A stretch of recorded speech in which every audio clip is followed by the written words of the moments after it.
What is up, my friends? It is Saturday night, and as promised, we are here with a late night agenda. I'm not going to stick the clock on tonight because last night something happened late and we reacted to it, and I don't want to limit us tonight as well. So we're going to kick off with a chat around the transfer window, the late breaking news last night about Ronald ARAUJO. Obviously, we've got a little bit more information on that one today. We'll take you through what we know, and as always, ladies and gents, we want to know your thoughts as well. So let us know in the comment section. Drop a like if you are enjoying the stream or you do enjoy it. And the first poll question of the day is up there, and we're asking, are you happy with the loan move for Ronald ARAUJO with the €55 million option to buy in it? We'll check back in on that one in a little bit. And obviously from my side, I've had a good chunk of time now to think this through, to digest it, let it see how it goes, and I'm quite relaxed about it. That's my take on it anyway. But look, we'll get into it this evening, and we're gonna have to have a bit of patience, as I've said, around the situation with BARCOLA. But I'll give you a little bit more on that as I have it over the next couple of hours. Right. So where are we at then? Where are we at? Let's kick us off this evening. Evening, Craig. Please give us some good news. I don't really have anything huge that I can bring to you. That's why I didn't, put anything in the stream title tonight or on the thumbnail to suggest that there's going to be any earth-shattering news. But then again, nobody had a clue last night about ARAUJO, and I'm absolutely in that camp myself. I hadn't got a Scooby-Doo about it. So that was a lovely, pleasant surprise, and I'm hoping that we get something similar today. Right, let's get into it. Fergus, Craig, a man with a head that reflects light. You somehow still can't see what "you'll never walk alone" means. Slot won us the title, kept us in the Champions League, and you threw him under the bus after one bad season. That's not loyalty, that's entitlement. Look, I respect your opinion, Fergus, and that is your entitlement to have an opinion about me, to have an opinion about the manager. I would say, though, respectfully, I don't think I'm anywhere near on my own on that one, nor was he good enough. But look, we won't always agree, and it's okay for you to have a different opinion to me, my man. I'm okay. I'm happier as a Liverpool fan now with Slot gone, and with Andoni Iraola in. And "you'll never walk alone" doesn't mean blind loyalty. That's one thing I would like to push back on a little bit, Fergus. It doesn't mean you have to be blindly loyal to everything, because that's just stupid. So we all support the club and care about it in different ways, and it all provokes different reactions in us. But I'm not going to have a go with you, mate. You're entitled to your opinion, same as I'm entitled to mine. And if we disagree on something, that's cool. We don't always have to agree, but I don't think I'm the only one. I think the club were probably unhappy as well, or they wouldn't have fired him. So, whatever you want to say about me throwing him under the bus, I think he threw himself under that bus, in all honesty, with some of the selections, some of the tactics, the lack of motivation. But it is what it is, He won us a league title, he's been and gone, and I respect your opinion even though I disagree with it. Right, Mario said, "Hey Craig, how are you? I'm so happy we signed ARAUJO. I think if he stays fit, we manage him properly, he can turn out to be a great signing." So my take on this one, Mario, is I'm actually happy with it. The more I've sat and thought about it over the last 24 or so hours, the more it makes, I'm not going to say it's the perfect solution, but I understand it. And I've always promised you guys that whoever Liverpool bring in this summer's window, I'm going to get behind and support, and I'm going to want them to do well. And ARAUJO doesn't change that. Same thing applies to him. So, yeah, for me, I'm very pleased we got a defender in. Is it the perfect solution? Maybe not. But like I said last night, I view it as a credible solution. Somebody that maybe buys us a little bit of time. I think in an ideal world, we still need to bring in a fullback. And Romano has hinted that we are still looking in that department. So maybe there's a bit of light at the end of that tunnel. But yeah, I'm happy with the ARAUJO deal. Like, there's some obvious concerns about it that, we have to acknowledge. As a club, Barcelona are willing to let him go, even though he was their captain. So you got to ask yourself why on that one. But just because maybe something isn't going well for somebody at one club doesn't mean necessarily that he's just not good enough. So I'm willing to give it a go. If we get it right and it works for us, cool. It's a good, credible option for us to have. Experienced centre-back. Yeah, so I'm good with it, but I understand reservations that other people have about it as well. This is one of those, we'll all look at in a different way. For me, it gives us an option. And I kept saying I didn't want us going into the start of the season having a midfielder playing centre-back. So at least with Araujo, it's a credible option, as we still haven't seen Xhaka. We know Leone isn't ready yet and Gomez has been injured. So I'm good. And if it works out, well, there's an option there. And again, the price for the option is a realistic one. Yeah. So yeah, it's a realistic one, and I'm all right with it. I am, genuinely. The more I've sat and thought about this, the more I feel comfortable with it, because it's not overcommitting us. And yes, his wages are relatively high, but kind of Andy Robertson type money there that we're talking about. So for me, it's a thumbs up, but it's not a slam dunk, you know. But if it leads to us going and getting somebody like Schlotterbeck a year down the line, grand, no problem with it from my side. But I've been surprised actually by the amount of people who are angry about it. And angry is the word I'd use, because, you know, we all can look at it in a different way, but I think some of the reaction has been a little bit over the top from some fans, thinking it's just, you know, because Barcelona fans are celebrating it, it's an absolute negative for us. Let's see how Areola gets on with him. And on that, a report came out from Spain to say that on Wednesday, Andoni Areola spoke directly to Ronald Araujo to convince him of a top-level defensive partnership with Virgil van Dijk. So that's encouraging as well, knowing that the manager spoke to him and the manager wants to bring him in. Because honestly, if you said to me at the start of this transfer window that we'd get Ronald Araujo on loan with an option to buy, I wouldn't have thought it was possible. I would have thought selling him for Barcelona was possible. But this loan, for me, takes away some of the risk factor. So I'm more than up for it. Eddie said, we all wanted Slot gone. I know, Eddie. I mean, look, I'm not going to jump down Fergus's throat, because he's entitled to his opinion, and he's entitled to an opinion of me, as is everybody. But, you know, the revisionism is a bit mad at times, because everybody remembers how bad last season was, and everybody remembers all the records that were shattered for the wrong reason. And you can see the difference even in the squad now and the vibe around the club. It's night and day compared to last season. So that's my take on it, Eddie, anyway. What have we got here? Craig, have you thought any more about the chest reduction surgery? I had it 10 years ago. Absolutely changed my life. No exaggeration. Much love, my man. So, yeah, I did think about it and I opted no. And I'll tell you why I opted no. And I'm going to be honest with you. So, I'm 44 and I turn 45 next month. My dad died at 45, 3 months after turning 45. And when I sat down with the surgeon and discussed it, the thing that stood out to me was, is the risk potentially worth the reward? And I don't want to do anything that might lessen my lifespan or put me in any type of danger. So I just thought, you know what?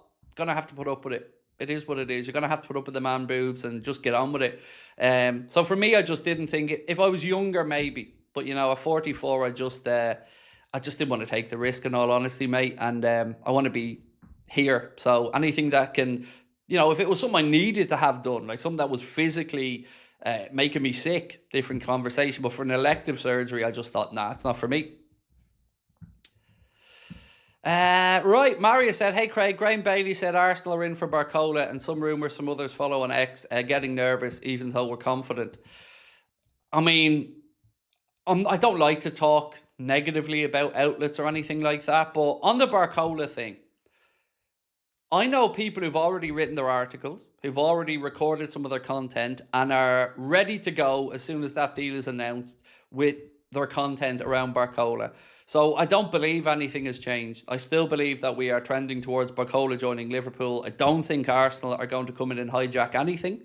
But I can only ever give you my opinion, and if others say other things, that's their prerogative to do so.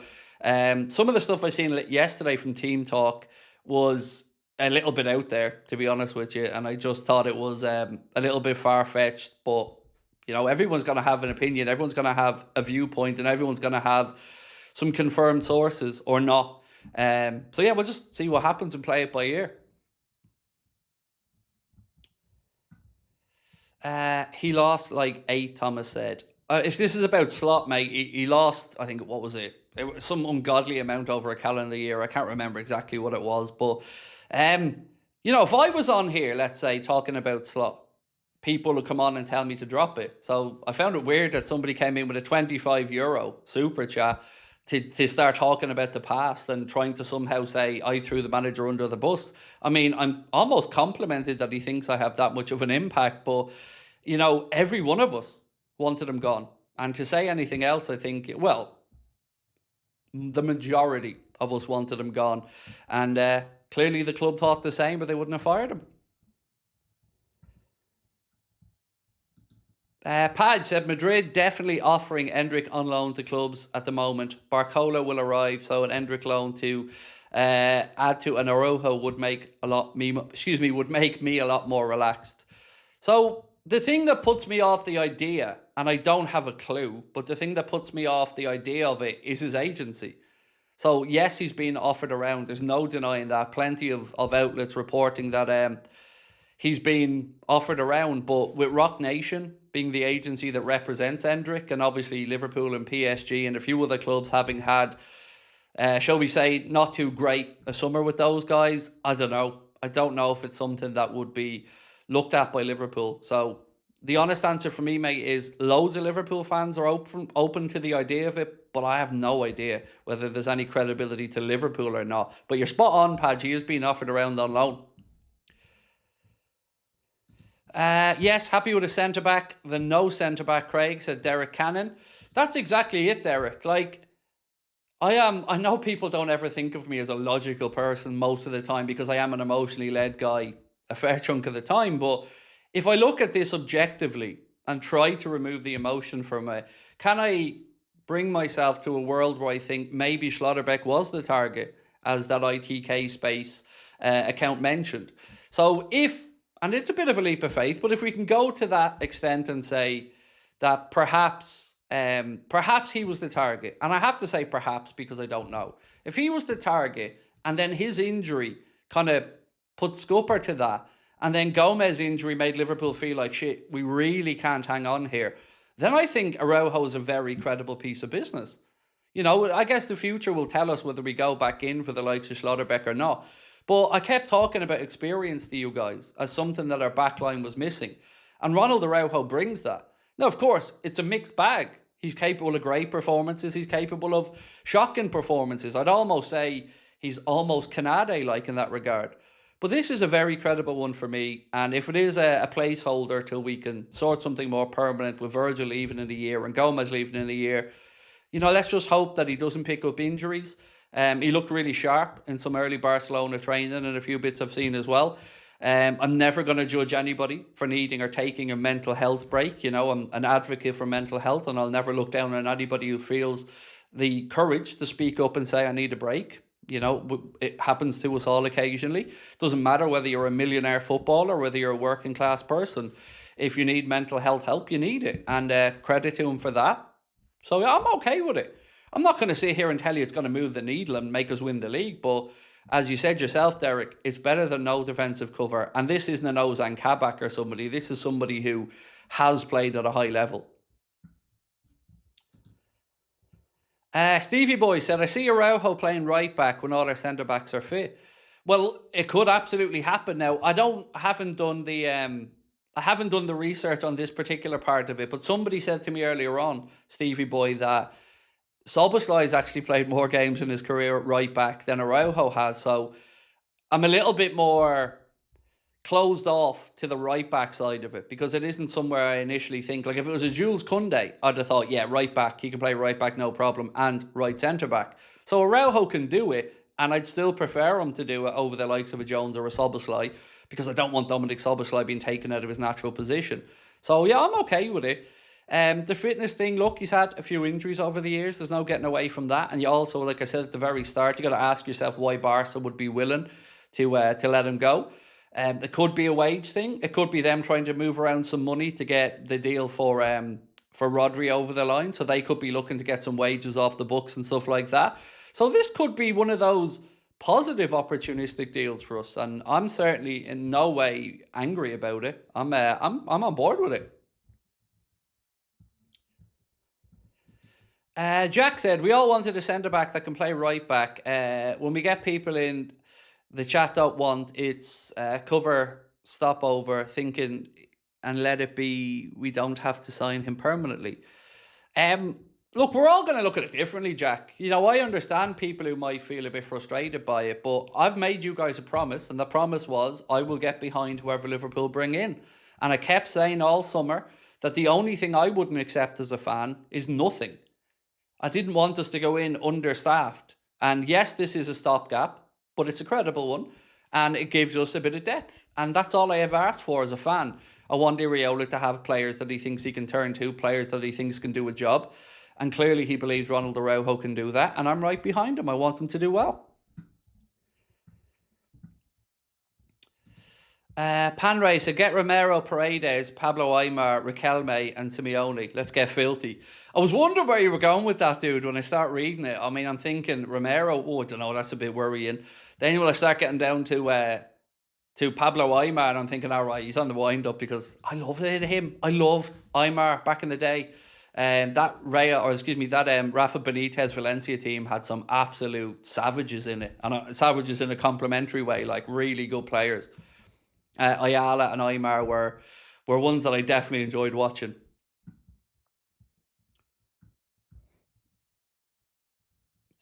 Right, how do I read this one? 1 second. Right, so this gentleman said, Craig, I actually think FSG are being sensible here. They're trying to... Sorry, mate, I'm just trying to read all of your comment properly here. Bear with me. They're trying to fix the defence with Araujo instead of throwing silly money around at every shit name you mentioned for content, and paying 140 million for BARCOLA isn't a lack of ambition, it's common sense. So a lot to go through again there, and I don't know where all the digs at me are coming from because I've not said anything at all negative around Araujo. In fact, I've complimented it, as you just heard. So no issues for me on that one, mate. And look, you obviously have a problem with me on some regard, and that's okay. Like I said, you're entitled to it. And we're not going to pay £145 million for BARCOLA, and I've never even entertained the idea of us doing that. So half of your comment I don't understand, and the other half is your opinion, which of course you're entitled to. But I agree on the Araujo thing, mate. I don't think it's stupid business, and I don't think it's a waste of money. So we're kind of on the same page. But at least they're listening, by the way. At least the people who are coming in to have a pop at me are listening now. They're upping the levels to €25, which does get my attention. You know, if you're going to troll me, let it be at that level. I have your back. Always, Eddie. Always do, my man. Always do. I really don't get how people are having a pop at me about Araujo as if I've said something negative about it. Not one word has come out of my mouth that's been anyway negative about the Araujo signing. And as I said, I'm responsible for the words that do come out of my mouth. And I know what I've been saying all summer. And what I've been saying is, we just need bodies. We need reinforcements. And I've always said I'll get behind them. And here I am getting behind them. So, you know, if you want to have a pop at somebody about it, today isn't me. And look, I understand a lot of the time I say things that you disagree with. And a lot of the time I'm outspoken and I'm pushy and, you know, a dickhead, maybe. But not on this one, I'm afraid. You know, you're going to have to look at somebody else to be angry at. FSG live rent-free in your shiny head. Well, yeah, they kind of do. They kind of do. They are the owners of the football club.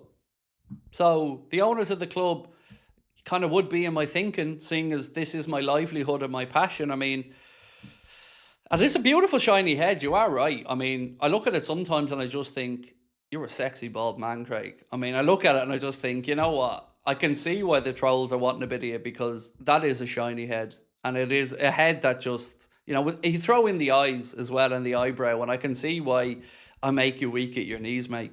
You know, I get it. I get it. I've always gotten it, really. I just, you know, I have to be humble sometimes. Barca captain experience Leone Jacquet uses mentor. Again, yes. Like I've said, it's credible. Like, this isn't us going and getting somebody like... I don't know, I don't even want to throw a name out there, but like, this isn't an Ozan Kabak situation. This is proper quality came in. So yeah, I'm fine with it. Look, it's not the silver bullet that's going to cure the transfer ailments and make us all happy. But like I've always said, I just want to see Liverpool with a squad that can go into the league and Donny Iraola can compete. And if that's a bad thing, I don't know what to say. As fans, shouldn't that be what we all want? We want to feel that the manager's been given the tools to do his job. So my question would be, if you're against the idea of that, make that make sense, because I don't understand it. And FSG, I've never hidden it away. I don't like them. I don't like them, and it's not going to change. And I don't like them for a varying host of reasons. But I don't ever say anything that I don't think is justified. I don't get personal with it. I don't come on here just ranting for the sake of it about them. I think every single thing I say about FSG is credible and is my honest opinion. And if that isn't for you, that's okay. But I'm going to keep reminding you, you're coming in here, dude. So, there's obviously something about the old shiny head that you like. And like I said, I get it. I'm pretty fucking cool. Hey Craig, after the signing of ARAUJO, do you think we sign a right back, or will that be it for the defensive signings? Love the stream, mate. Well, thank you, Ocock man. Appreciate you. I don't know. I hope so. I still think we need a fullback, because for me, and I am just talking for me here, I don't buy the Costa stuff. I don't buy it, because I think it's stupid in the long term. And the reason I say that is, you either have to give him a new deal now, or he goes for free in a year. And if he goes for free in a year, well, we're still going to have to look at the left-back situation in a year's time. So why not try to get in some money for Costas and bring in a full-back now? A full-back that we actually think has a future at the club. Because it's all very well and good talking about it now, but I promise you, the frustration levels are going to creep up when people see the amount of issues we have next season when the contracts are up. Like, Van Dijk is scheduled to go, like I've said. Alisson scheduled to go. Costas is scheduled to go. Ramsey is scheduled to go. Gomez is scheduled to go. Jones is scheduled to go. Bajcetic is scheduled to go. That's a lot of players, and that's going to cost money to replace. So that's why I've always said I don't buy the Costas thing, and I agree. I'd like a fullback. Now, what gives me a bit of hope here is Romano still saying that it could be possible for Liverpool, because what I've always said to you was the deal was there for Andre Ratiu, but it would be a non-homegrown spot, which, again, we don't have now. Araujo is going to be the 17th. I confirmed that earlier on. And the consensus, by the way, around this one seems to be that it'll be Calvin Ramsey who makes way. So Calvin Ramsey will be removed from the non-homegrown spots to free up the extra space for BARCOLA. And you don't even have to take my word for that. I was reading this earlier on from the Echo, and they said Araujo's arrival would take Liverpool up to their maximum of 17 non-homegrown players in their senior squad that are allowed to be registered in the Premier League. They go on to say Calvin Ramsey, who has never played in the Premier League but was on the bench 16 times in the competition last year, would seem the likely player to make way should the Reds, as expected, continue to strengthen their squad during this window. So it's looking like, it's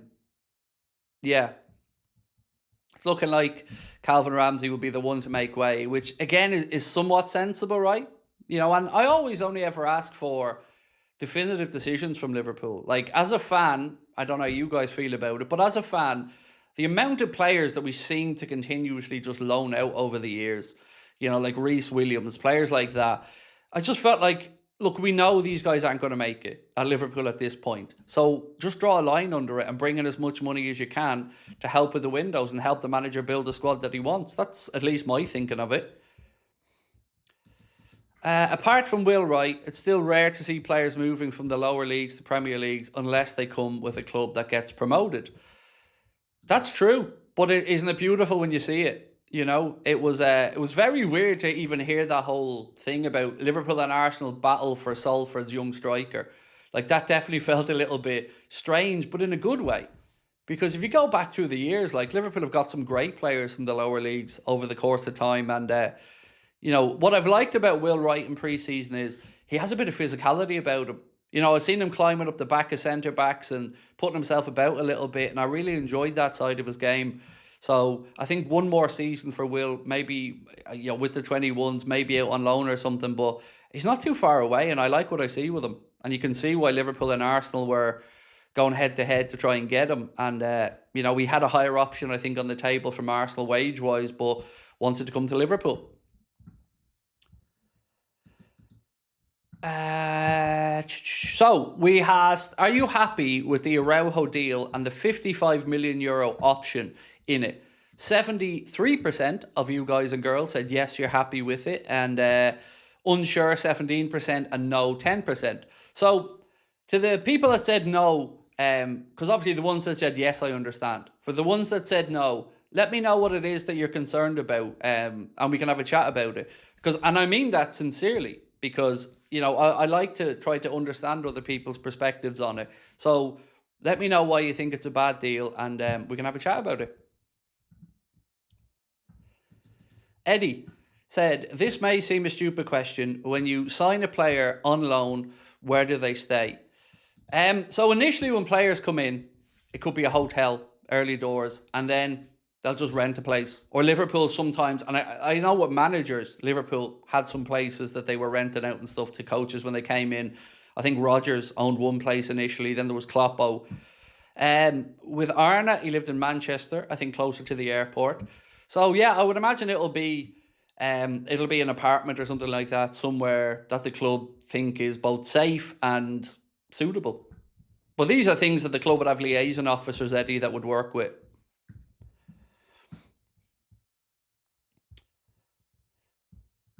Mark said, F the haters, Craig, free money, keep up the great work. Look, it is what it is. You know, sometimes I'm just not in a good place, and sometimes they push buttons and sometimes I bite back, but I'm in a good place right now, and I don't want to let them get in my head, so I'm not going to. And I'm going to just kill them with kindness when they come in with their questions or with their takes, because, you know, what else can I do? You know, they've spent their money. I'm going to read it out if it's at the level of €25, and they're entitled to the views as well. But as long as they keep watching, keep commenting, keep pushing the channel out into the world, you know, the irony of somebody else saying that FSG lives rent-free in my head when they're in here every day commenting on my streams and sending super chats. I mean, the irony of that is never lost on me. Craig, how dare you get behind signings and in private call John W. Henry to start making loan deals and read out troll messages like this one. Much love, mate. Yeah, I know. You know, I can't win sometimes. I get behind somebody, it's not good enough. I moan about something, I'm negative. But, you know, I never promise anything other than an honest opinion, and that's all you're going to get from me. Right, let's keep going. Curtis said 2 seasons ago, he was one of the most sought-after centre-backs in Europe. I think he'll do well for us. BARCOLA tomorrow night to cap it off will be perfect. So look, on the BARCOLA thing, I'm as anxious as everybody for this to be confirmed so we can have that endorphin release and we can have that bit of calmness and happiness wash over us. As I said at the very start of the stream, I know people, and I mean people who are serious media people, who already have the content written and stuff semi-recorded about BARCOLA. So confident are they that this deal's done. Or sorry, I shouldn't use the words this deal's done, this deal will be done. Now, some people think it is done. I wouldn't put myself in the camp of it's done, because I don't think it is. But I just want to reiterate, I have absolute confidence in the deal. I have absolute confidence he comes to Liverpool Football Club. Same way I had that confidence with Wirtz last year.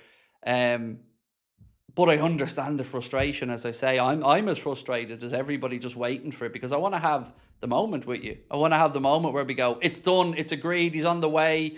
Where will he play? Who's going to move over here? How will Andoni Iraola utilise him? Yeah, I'm buzzing for that, and I can't wait for it, because there's been very little for us all to get really excited about this summer in that regard. You know, we got Victor Munoz in, which was a good signing. Araujo last night was a lovely little Friday night surprise. So glad we stayed on a little bit later, and that was an absolute fluke, because I had no inclination, no hint, nothing about the Araujo signing. And that, I guess, just underlines the point that some people have made as well, to say, you know, the club can be working on things that none of us have a clue about. And I'm always open to that. I just get nervous as we get along in the window and the business isn't getting done at a timely manner, because 2 weeks to go until the season starts. And I'm wondering, you know, BARCOLA's supposed to report back to PSG on Monday. That's when he's supposed to report back. So we'll see what happens there. They're also pushing to get Ferran Torres done. They've agreed an outline deal with him, and now they've contacted Barcelona about that one. And I would imagine Barcelona will be willing sellers for Ferran Torres, because, of course, they're wanting to get Rodri and whatnot.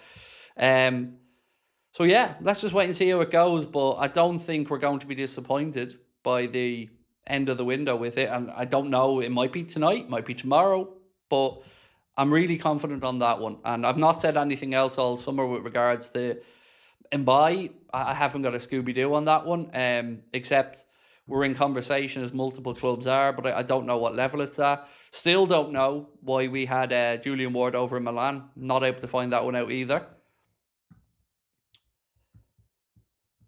Okay, let's get back in. Whoa. Somebody calling me big boy in the chat. No. We'll have a little bit less of that now. You know, if there's one thing I'm going to hold my ground on, it's that I'm dropping some pounds, dude. So give me some fucking credit.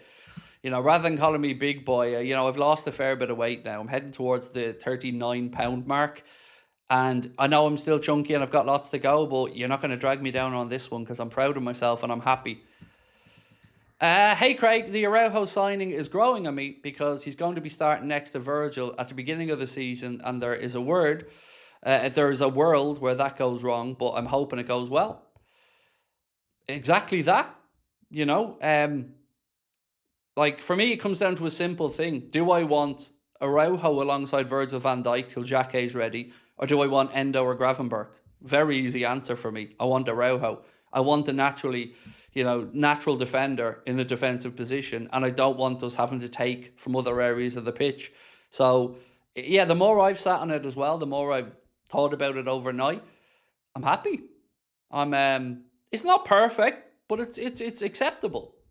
That's the way I'm looking at it. It's acceptable.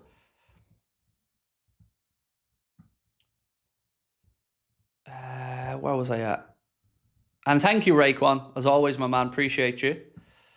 UKJ 101 said, I'm going to use my words carefully. I cried when Jota died. I miss him dearly.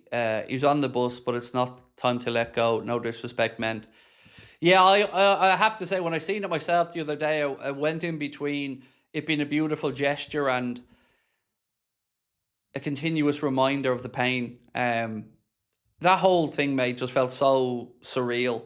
You know, from hearing about it to almost denying it in my own head to go, nah, this can't be true. It has to be wrong. But it's hard, isn't it? It's very hard to speak about it because I can see both sides of the argument on it. I can see people who view it as a beautiful gesture and, a timeless reminder of somebody who meant a lot to Liverpool fans and the football world.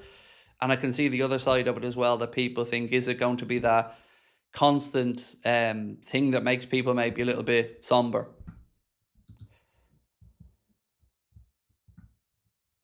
ARAUJO, good cover for our defence. I'm less nervous right now. Next summer, maybe Kwanzaa and Nico Schlotterbeck. Yeah, so the Kwanzaa one's interesting. I don't actually know what happens long-term with Kwanzaa. Because it felt weird at the time, like how quickly Arna seemed to make his mind up there. And then he moved on, obviously, and we know the options there. So it's a piece of business that Liverpool can do if they want to do it down the line. Yeah, it's an interesting one because, like I said, we need a left-sided defender, centre-back for the future because, Virgil's contract is up. And I've always wanted Schlotterbeck as much as I wasn't sure if we were going to get him. The injury obviously put the kibosh on that one for the summer. So that's why this deal to me in the short term makes sense. Now, if it works out and it's a great season, there's nothing to say that Liverpool can't go with ARAUJO and bring in Schlotterbeck. But then again, like I said, I don't know what happens with Kwanzaa. Some people think we're not getting him back. Some people think we might get him back. I really don't know what way it goes. I don't even know what level of performances he's been putting up over in Leverkusen, to be honest with you. So, again, I'm open-minded to it. I can see the advantages of bringing him back. He'd be a very experienced young defender at that point. Homegrown, obviously. England international. So, there's lots of pros to it. And the price set in stone already as well. Owen, how are you, sir? Said, we need another centre-back and a midfielder at least, or it's going to be another awful season like last year. So the midfielder one is the one, Owen, that I don't think it's a numerical thing. I think it's a stylistic thing. And the Maka thing is what makes this interesting for me. So there's lots of reports now. Mac is coming back to training on Monday. And as of yet, I'm not aware of any concrete interest in him. So, lots of reports say Iriola wants to work with him. But again, we still have to acknowledge that he has 2 years to go on his deal. So if this goes on throughout this season, well, his value is starting to diminish. So kind of go back to the same thing. Either start talking about an extension quite quickly with him, or maybe, look to sell. Because I don't want Liverpool not getting the full value of a player. And that's the part that has wound me up the most about our business in the last few years, is the amount of players that we're not getting full value for because of the contract situation. And it's something that our club have definitely taken their eyes off the ball with. Padge said, if no Xhaka tomorrow, there's clearly a bigger issue. Yeah, it's weird, isn't it? Because they said the Wrexham game, if my memory's right, was the one that they were being cautious on. And Andoni Iraola at the time certainly sounded optimistic that we'll see him for the Leeds game. Then the Leeds game came and went, and we're still hearing about precaution. We see him at the AXA, but, he hasn't kicked the ball yet in pre-season. So it is certainly a concern as the start of the season gets closer and closer. But, at least we'll get to have a look at Araujo against Como. So we get to have a little look at him and see what his levels are at. He's coming in to do his medical and all tomorrow. He's flying in on Sunday, so that'll be paperwork sorted out, medical done, all that kind of stuff. Benjamin, wow, there's a blast from the past, my man. How are you? Said, long time no speak, Craig. I'm a little bit nervous about the start of the season. It doesn't feel like we're ready, and if slow start, it's an uphill battle. We're not ready. So I think your concern around that, Benjamin, is fair.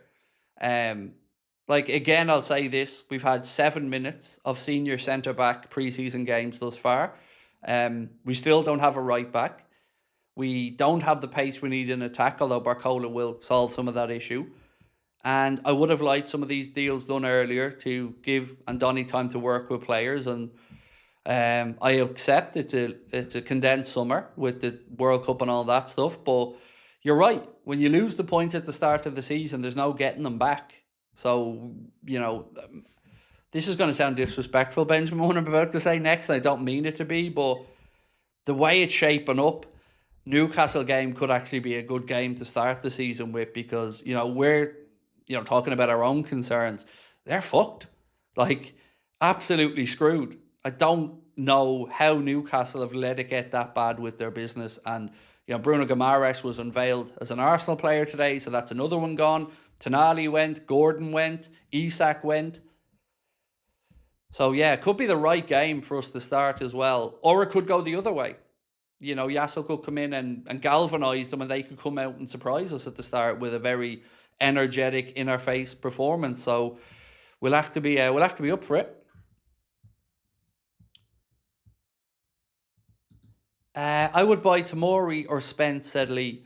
So in that, I would rather Spence in that scenario, because Spence can play on either side, and more recent Premier League experience as well. And we know definitively he's available. I know people who believe we've had bids rejected for Spence, but I also know people who don't think bids have gone in for Spence. So that's why I've always kind of bit my tongue on that one and said, we're interested, but let's wait and see. David said, hey Craig, did you see that Ibrahim Mbaye scored against United today? We need to sign him. Yeah, 2 minutes. 2 minutes into the game, which was mad. I think he came in at the back post or something. I was reading a live log of it. So, yeah, and I don't have anything for you on Mbaye. You'll have to kind of see what the journos say on it. I don't know anything other than what's been said, that there's German clubs interested, we're interested, and the deal's there to be done. Also, we have to acknowledge, as much as I hate saying this, PSG are going to prioritise getting their own business done. And that's, it's an uncomfortable position to be in as a Liverpool fan, because you're kind of somewhat reliant on them getting what they need, and then talking about the sales. But then look at it a different way. We haven't sold anybody yet either. And I would imagine that any outgoings for us are going to come fairly late in the window. So I'm trying to logically think what's happening to us is probably what we're going to do to others. So let's say Spurs and Gakpo as an example. If they want Gakpo and do want Gakpo, Well, we're obviously waiting, delaying until we take care of our side first. So it's kind of that whole vicious circle at the minute.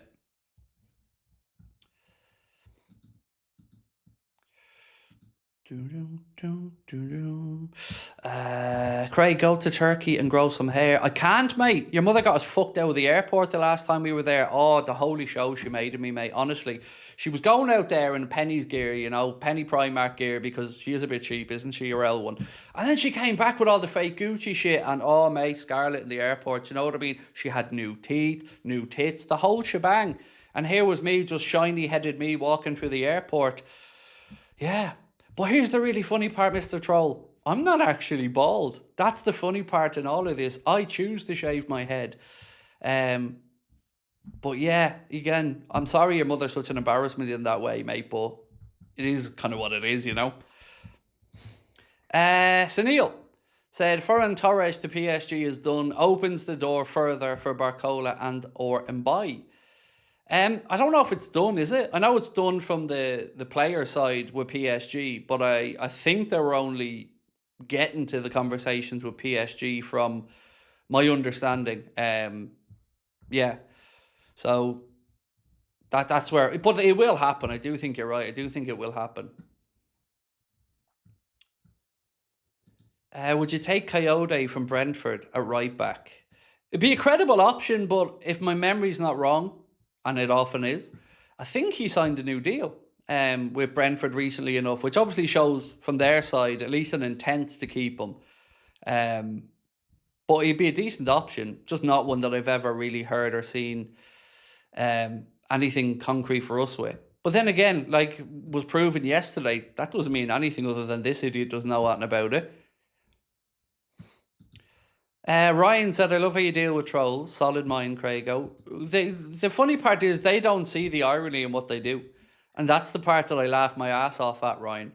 You know, they come in to slag me and talk about me being obsessed about things, but yeah, here they are every single day of the week in here and talk about FSG living rent-free in my head. I'm living rent-free in so many people's head. And the really funny part is, I don't even know them. But yet they obsess over me so much. It kind of flatters you a little bit, to be honest. Itachi said, of course, Arne lived near the airport. Yeah. It is what it is. You know what I mean? It never felt to me like he'd fully bought into it all. The whole thing, like I didn't feel like he ever really made that connection with the fan base either. And I don't think he went out of his way to do it. Right, let's keep reading anyway. What's this one? I want to call out the Echo. What's that, Craig? That's a fucking change. I want to call out the Echo on something. And let me read out this paragraph and see if you can see why I'm annoyed about this paragraph that the Echo wrote. So let me read it out. The fact that ARAUJO took time off for mental health reasons, having been heavily criticised on social media for his red card in a Champions League defeat at Chelsea last season, will surely have been noted, not least as Cody Gakpo, Alexis McAllister, and the axed Arne Slot would attest. This is an increasingly unforgiving Liverpool fan base at present. The Reds, though, clearly have no worries the player has emerged anything other than stronger after the experience. Anybody want to guess what part of that pisses me off as a Liverpool fan? Again, you don't have to look too hard. It's the line about Cody Gakpo, Alexis McAllister, and the axed Arne Slot would attest to this being an unforgiving Liverpool fan base. I don't know why they continuously want to insult the people that they want to read their work. It's the most ridiculous thing I've ever seen around content. It's like, let's just spit in the face of the very people you want to read your work by insulting them. Like, it wasn't enough that they insulted people, calling them Chelsea and Manchester City fans. I would say that Liverpool fans were perfectly within their goddamn rights to ask what was going on with Arne Slot last season. And McAllister didn't have a good enough season. And Gakpo had an average season. But the way they're going on, like it's our fault and we're unforgiving, that's crazy.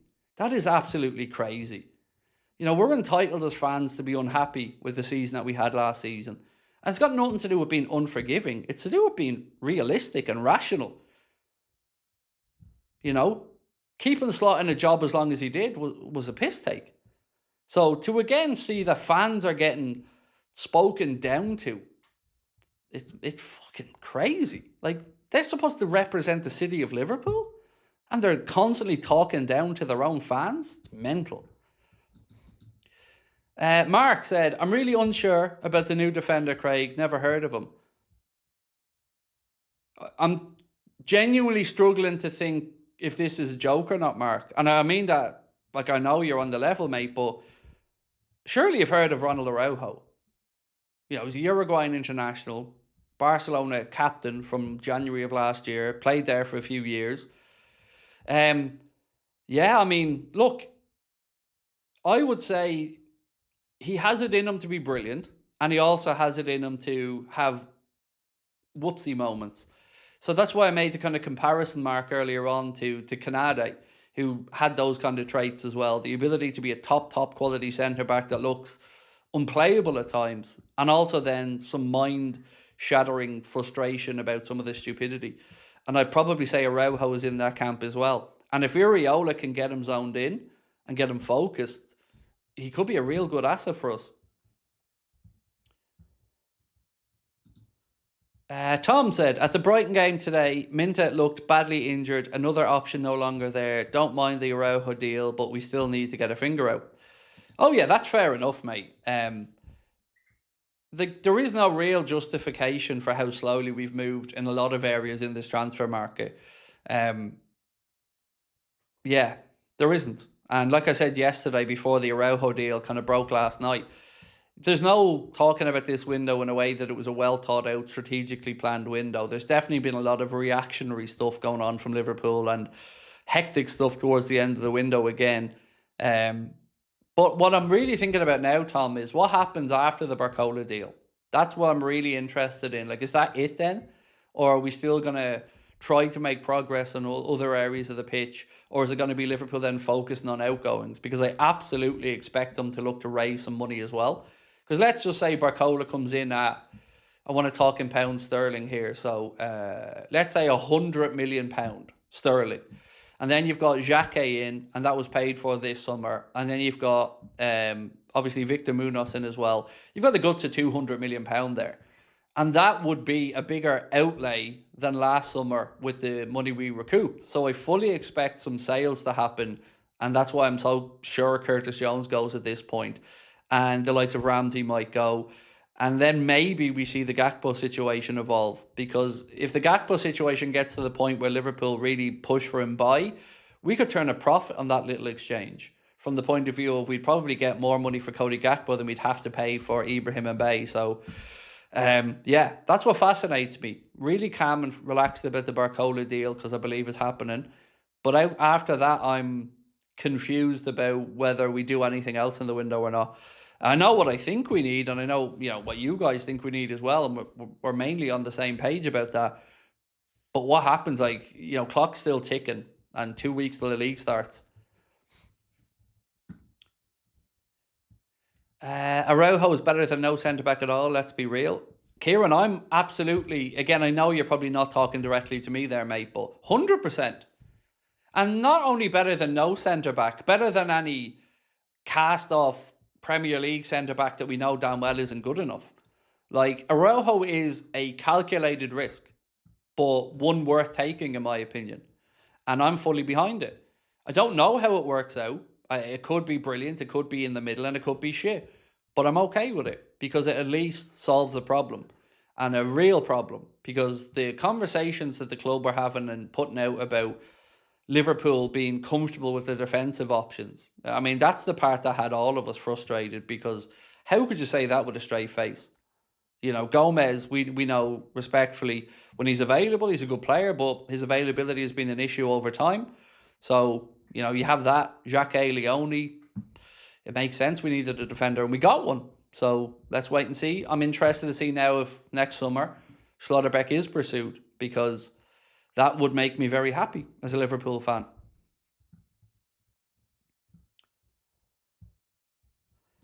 Upside Down said, not paying millions on a transfer, it's a win for us. Yeah, look, as I said, mate, if you said to me in May that Liverpool will be able to get Araujo on loan from Barcelona with an option, not an obligation, to buy at 55 million euro, I'd be very happy about that. But I thought that is that's a good loan deal. So for me, it goes in the positive camp. But it isn't a long-term solution, but it's a solution. Aaron said, I pray FSG aren't lowballing PSG just to look busy. So, again, I've spoken to so many people about this deal now. I've probably interacted with more media-connected people around BARCOLA than any other deal. And I've yet to come across anybody that has any negative or reservations around the idea of it happening. And as I said, I know some people who've already got their articles written, their content semi-prepared, and just need to insert the fee here and the contract length there and a few other things because they're preparing to get stuff out quickly. And journalists of the top level truly, again, are just waiting on this one. Like, it feels like it's a matter of when and not if. But that doesn't take away the frustrations and that doesn't take away the anxiety as the clock ticks along. I totally get it. And I think the experience of the Vert situation last year has made me a bit calmer on this one.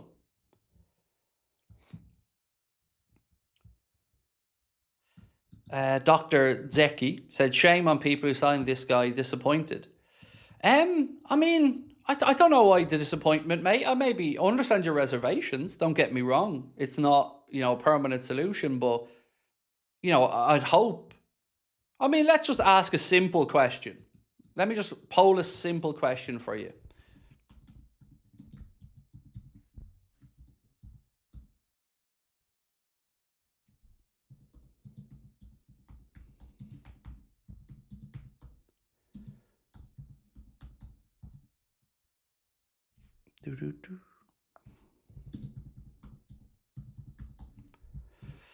So, the question I want to ask is ARAUJO better than no extra defender? Because I think this is what it boils down to. Because we'll all admit we would have liked a long-term solution to come in and us to go, yeah, that's the guy.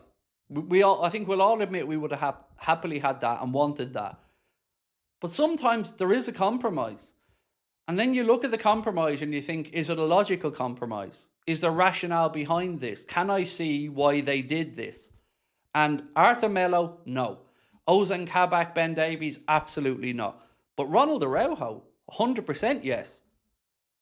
I can see the potential upside of this. And I can see the rationale if, and I don't know, but if we had to pivot because of the Schlotterbeck injury or something like that, it makes sense. And it's credible. And it's not a guarantee. But like I said, I'm very, very open-minded to it. So that's why I'm asking, is it better than no defender? Because ultimately, that's what we're staring down the barrel of. It was no more defensive action, no more cover, nobody to play for the games coming up at the start of the season. And that frightens the shit out of me.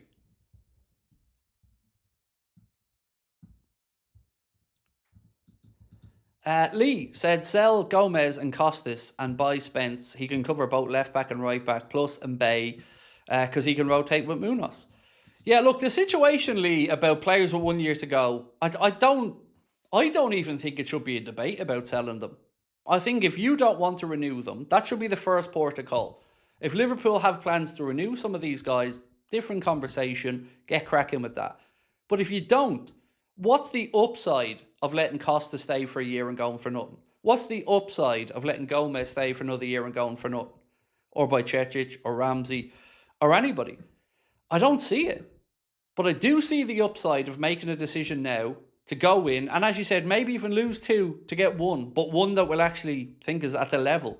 Because we've already admitted as a club that Costas wasn't good enough by shipping him out to Roma. And nobody's ever going to convince me as a fan that bringing back Costas and letting Robbo leave is an upgrade. I'm not having that. Nor do I want to see Liverpool out of pocket again when players walk out the door next summer.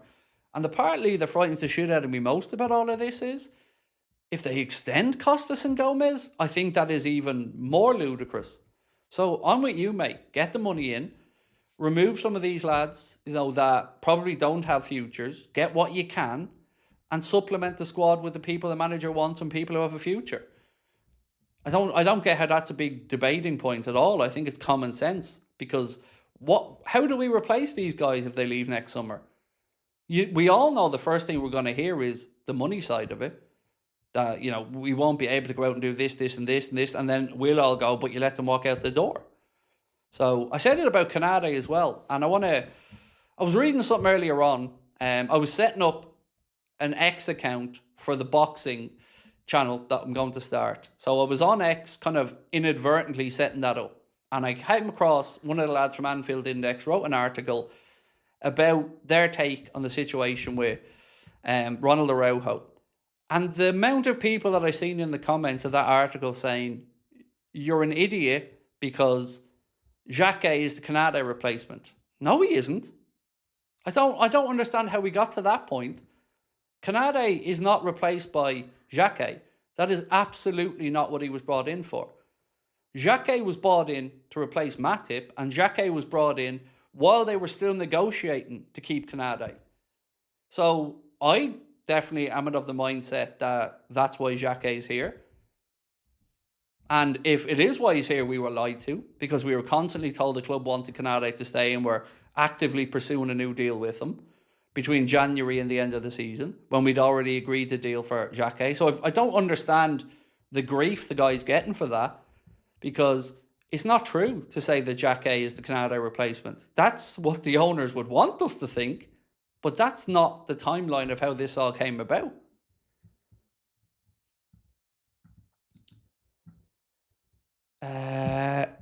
Tiger Valley said, oh yes, I saw those comments earlier as well on Anfield Index and it boiled my blood.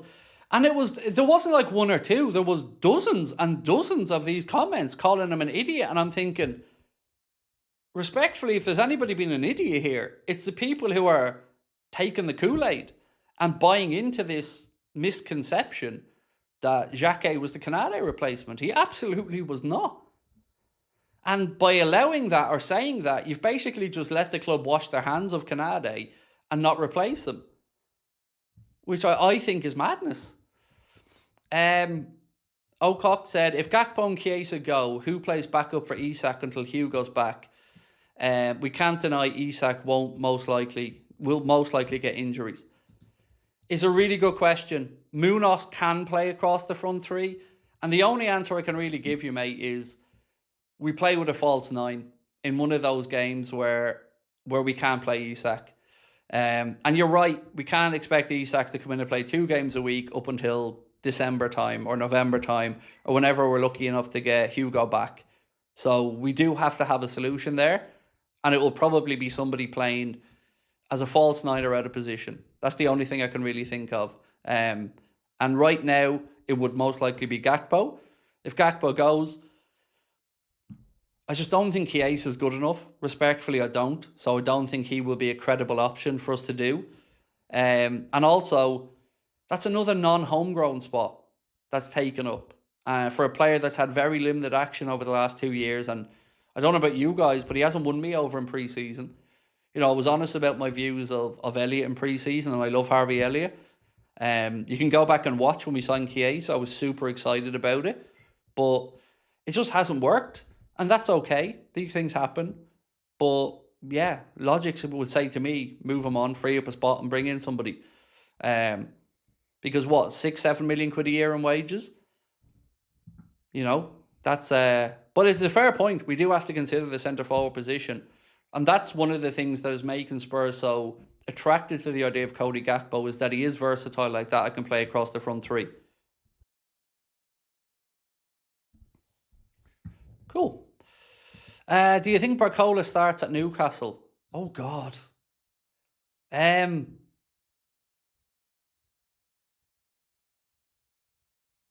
a really good question. I'm just going back through history and thinking of late deals that have come into a club right before the start of the season.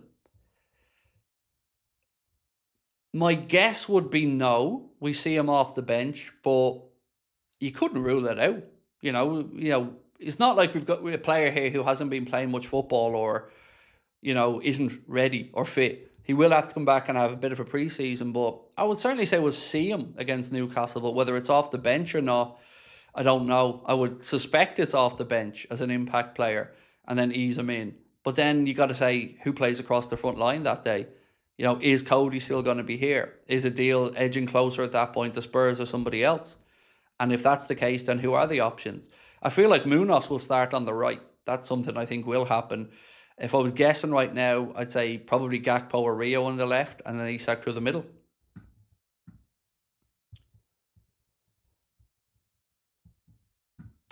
Asen Froze, how are you? Said, hey, good evening.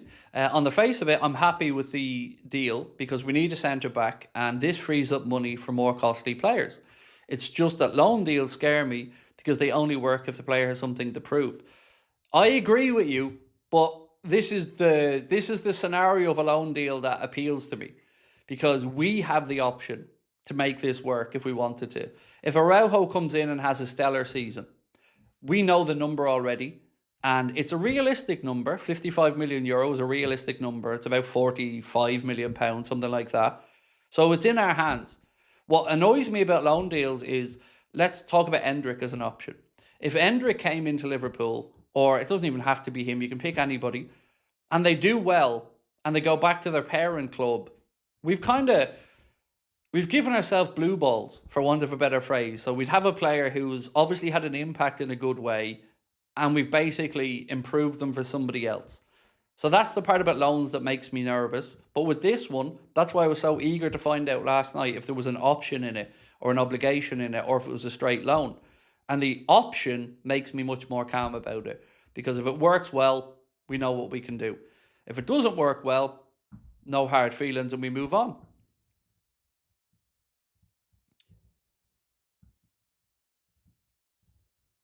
Itachi said, with Isak having a World Cup done and a proper pre-season, he will be like a new signing for us. Trust in this lad as he showed it at Newcastle. Well, yes. I mean, it's time to start repaying that transfer fee. And also, I hope to see some signs that we were working and training on his movement and where to put the ball to him and where he wants it and how to get the best out of him. Because he has to be one of the main focal points of the team now. And Mohamed Salah is gone. The easy get out of jail free card with goals is gone. So we've got to make sure now that the centre forward that we invested so much in steps up, that the number 10 that we invested so much in is supplying ammunition for him, and that the wide players are chipping in as well.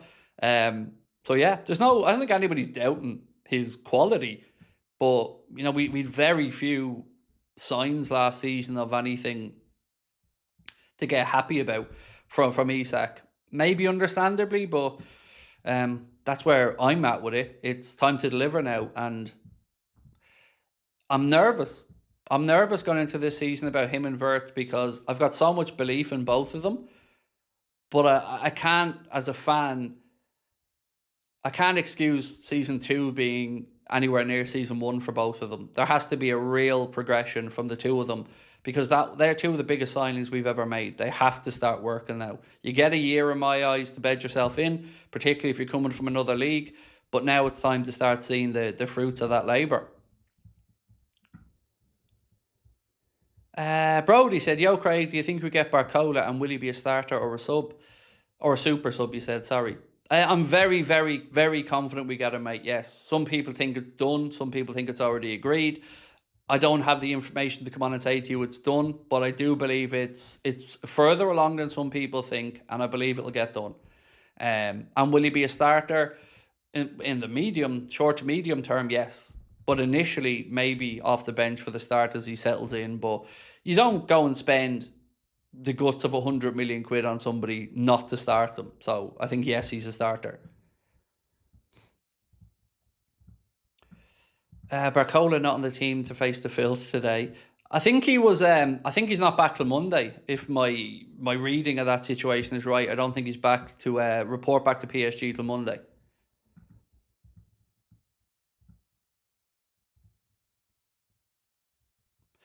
J14T said, Craigo, happy to see Salah gone, to be honest. Was sick of players constantly looking to the right hand side to Salah, so Salah could just lose the ball over and over again.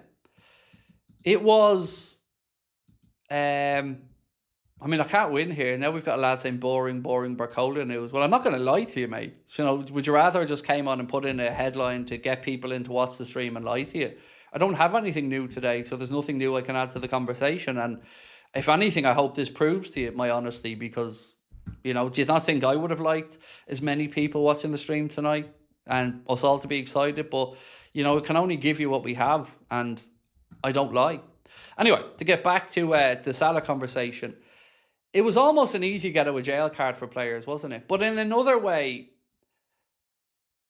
I think what I seen last year from Dominic Szoboszlai really made me feel like he's ready to take on the mantle of being the standard bearer. And I don't mean he's going to step in and take over all of Mo's goal scoring, but I mean he's ready for a leadership role, a senior role in that squad, and to be the go-to guy for some big moments. So yeah. And also, I feel it was I think we've probably seen the best of Salah, and I don't think this was a blip. I think Father Time has caught up with him. I just don't like the way the contract was ripped up, because it put us in a difficult position to kind of find ourselves a solution, and we added to our own woes there. But honestly, I think it's the right time. I just would have preferred Liverpool to get a few bob in or something, or you know, do you know what? Let's ask that actually. So on this poll, I said, is Araujo better than no defender at all? 93% said yes, 7% said no. I want to ask you that about Salah.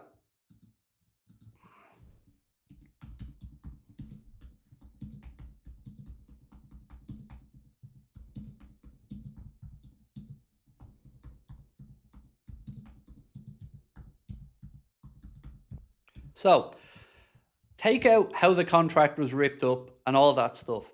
Just think about the timing of it. And I want to know, was it the right time for Liverpool to end the chapter with Mohamed Salah and say goodbye to the great man?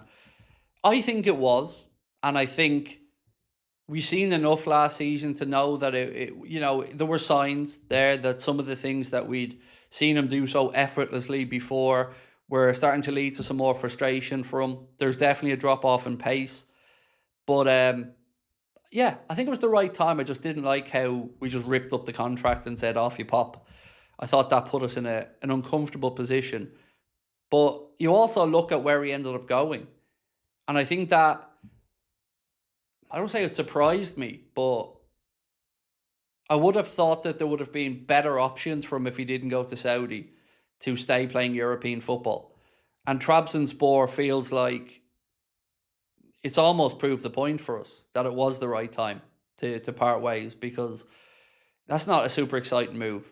You know, Europa League football, and not even one of the bigger clubs in the Turkish league. And I've always spoken about my admiration for Turkish football and the fans. They're incredible.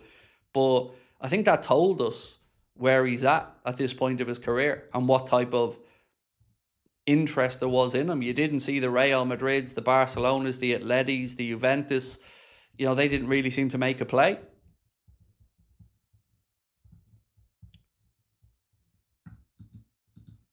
Hamoudi said, I think Chiesa could thrive under Iriola. So I don't, mate. And I will come back to pre-season and say I haven't seen anything in pre-season that has made me feel like Chiesa is going to work under anybody. I just think too much time has passed without enough football that I just don't see it working for Chiesa at Liverpool. And I say that with a heavy heart, because it was a very understandable signing, but it just hasn't from day one been one that looks like it was going to end well for all parties involved in it. Lovely fella, always, you know, has a great attitude, but I don't see anything in pre-season that makes me feel like he should stay. And I don't see it with Harvey Elliott either. And I hate saying it about both of them, because I like both of them as human beings and I like the positive energy that they have. But sometimes you got to be ruthless, and I just don't see a justifiable reason outside of sentiment or goodwill to keep Chiesa around. I just don't think he's there. Mark said, thanks for your kind words, Craig. I pride myself on being on the up and up. Much love. You're all, Mark, you've never been anything other than an honest, straightforward fella in here, bro, and very great, appreciated member of our community. So, yeah, thank you again for being here with us, Mark. I always appreciate your support. Scott Ross said, when do you think BARCOLA will be done? Again, I hate to put time frames on these things because it's a guess, and I try to remove the guesswork where I can. And that's why when I said what I said, I didn't give you a day, because it would be unfair of me to just box myself or the sources into a day. It'll be done. That's all I can say. And when it is done, we'll all be relieved about it. But I don't have a time frame for you, because the truth is nobody seems to know the time frame. Some people were told to keep Friday free, like I've mentioned to you. Other people thought it could be today. I just don't know. But I'm very, very confident it gets done. I'm very, very confident he's a Liverpool player. And so are so many influential people that I've spoken to. And I'm not talking about I'm talking tier 1 top level journalists that work for really credible publications. And they all feel the same, that this is either done or really close to being done. After that, we're just going to have to wait on it. Which I know is annoying, because I'd love to be on here talking about it being done as well. But I only ever get to this level when I'm super certain that it's going to happen. And that's why I'm calm about it. Last year was the closest I've ever come to feeling like maybe something was going to go wrong. And that was with Wirtz, because it took longer than it should have. And it felt like an age waiting for that information to turn into a happening. And sometimes it's a bit of a scheduling thing. So sometimes the selling club has to get their ducks in a row. Sometimes other stuff has to go on in the background. Boring shit that we don't want to talk about. Media stuff has to be prepared. Work permit issues have to be looked at. So many boring, unsexy things. But it is part of the dance, I guess, of transfers. And again, it's a huge, huge deal. If this was £100 million business that was being bought, it would take time, and the contracts are difficult things.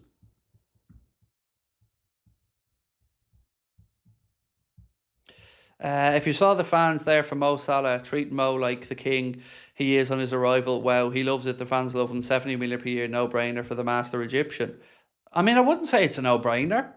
He could have got more money in Saudi. He would have been equally as adored.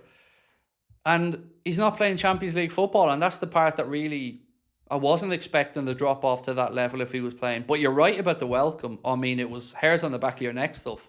And that's why I've always been so complimentary of Turkish football fans. They're incredible. They really, really love their clubs. And, I can see the attraction to playing there. I was expecting a move if he stayed in Europe a bit bigger than that one. That's my only take on it, really. Mark said, I think the right time to move Salah on was the year before. We replaced him with Wirtz and Isak and kept him anyway. It didn't work out. I mean, I got to admit, Mark, I was dragged in to giving him the new deal. I'm not going to say otherwise. I think it was nigh on impossible to not give him a deal with the season he had. Now, you are right. If you take all the emotion and shit out of it, it probably would have been right to do it then. But I wouldn't have wanted to be in Hughes and Edwards' position to make that call, because to then let go of him after having a season that fired us to the Premier League title, and I think all of us will admit, without his goals and without his input, we weren't winning that league title. So yeah, it would have been a really, really ballsy call to make, and that's why I said that. To me, it felt like he probably didn't want to give him the deal, but they kind of felt like they had to. And fan sentiment was certainly behind the deal as well. Craig, do we get him by? And also, do you think he'll win the Prem? Honestly, I think top 2 for us is almost guaranteed with our signings and ARAUJO. Also, just ignore the haters. They're just sad. I haven't got a clue on him by. All I can say is if we want him, it's very possible. And outside of that, I don't have the intel to add anything to it for you. 40, 50 million euro seems to be the number. Wouldn't have to be registered as non-homegrown, as you guys pointed out to me, because he's under the age, no need to do at least 21.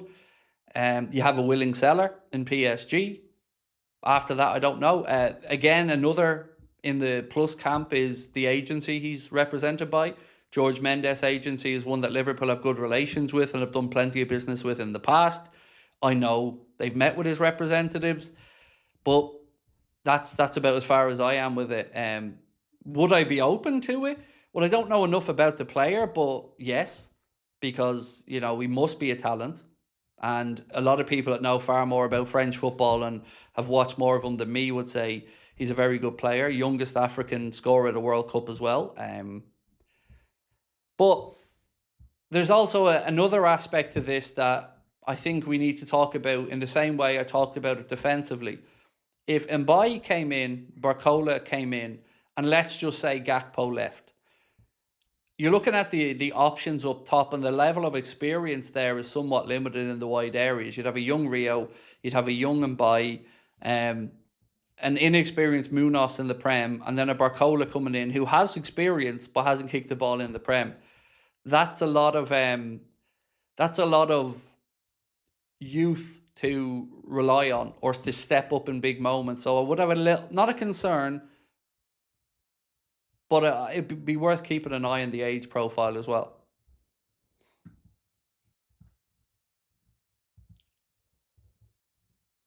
Percentage on BARCOLA. What did I say yesterday? 95. Yeah, I mean, I hate stick a number on it. I still, yeah, high 90s. Like I'm really close to saying it's done, like done. But I'm not verified to that level yet. But yeah, I just don't think it doesn't happen at this point. Too much work has gone in. There's too much goodwill on everyone's side. You look at the replacements that are being brought in and lined up by PSG. That has to count for something. I know they've moved players on. Gonzalo Ramos, Kang-in Lee. They're moving Mbaye on. But still they brought in ARAUJO. They're bringing in Guts. They're bringing in Ferran Torres. So it stands to reason. Like, look at it a different way. If BARCOLA didn't move this summer, well, then he's going to be at PSG with Ousmane Dembele, Kavisha Kvaratskhelia, Desiree Doué, Magnus ARAUJO, Guts, Ferran Torres, and some of the other young players competing for spots. He'd probably get less time again. So the common sense part of it is, yeah, they're preparing for it and everyone thinks it's happening. Has a bid been accepted? Some people say yes, but I'm not at the point of saying yes to you guys yet because I don't know that to be the case. Where I would say I'm at with the information is they're still working on the additional part of the contract, the bonus structure and how it's paid out and at what level and maybe how the deal is paid. But yeah, that's it. My wife just asked me about why Elmo's beside you. Oh, mate, I don't mean this to sound rude, but people get bored of me explaining the Elmo story. There's a long story and a short story. The short story is it means something to our family. My wife's a big Elmo fan. And we had a family moment with an Elmo character over in Florida that made me very emotional in a good way. So we always want to put Elmo involved in. It's kind of a nod to my wife and son. Do you know more but just can't say in case? Yes. Mate, what I tell you guys on here when I come on to talk transfer stuff is honestly probably 10% of what we get told. I only bring what I think is credible to you. The other stuff, a lot of it's speculation, a lot of it's educated guesswork or one person source saying this, that or the other. On the ones that I tend to bring to you with the level of enthusiasm like Wirtz and Isak and stuff like that, I'm talking 4, 5 people. Like, really confident on this one. And yes, I know a lot more than I can say around a lot of things because I don't want to get people in trouble. And I would rather take a bit of heat on myself than putting somebody else in an awkward position who's been kind enough to be vulnerable enough to share intel. I will protect those people, even if it's to my own detriment, because I believe that's the right way to do it. But yeah, we always hear a lot more than we talk about. And I would be a liar if I said to you that there haven't been at least 2 or 3 people that said they think it's done. But the highest caliber of people that I'm speaking to would urge a little bit of caution around that. And that's kind of where I'm trying to go with it as well. But at this point, I'd be super, super, super, super surprised if Anton fucks it up. Like, it's football and anything is possible, but, you know, I don't see anything pointing to anything other than him becoming a Liverpool player at this point. I just don't. I don't know, yeah. But, like, as I said, it was encouraging to see that the ARAUJO deal was done without any of us having a clue. That was very encouraging to see, as was the Victor Munoz one. And I know that some people like to call out the ITKs and whatnot on those, but rather than trying to call out the ITKs for it, if you're going to call out anybody for it, call out the people who are paid professionals for it, because the ones with the sources that are in the club's sphere, they also had nothing on it. So I know it's easy to go and have a pop at some of these so-called ITK accounts on social media, but let's just be honest and say nobody had a clue about it, and that's a good thing. That's how business should be done. And I would far rather be on here every single day thinking about things in that way. Yeah. I'd rather know nothing and it to just happen than it to be dragged out and us all to be on pins and needles. But as soon as the as soon as the season starts closing in, I get nervous because there's still a lot of stuff to be done.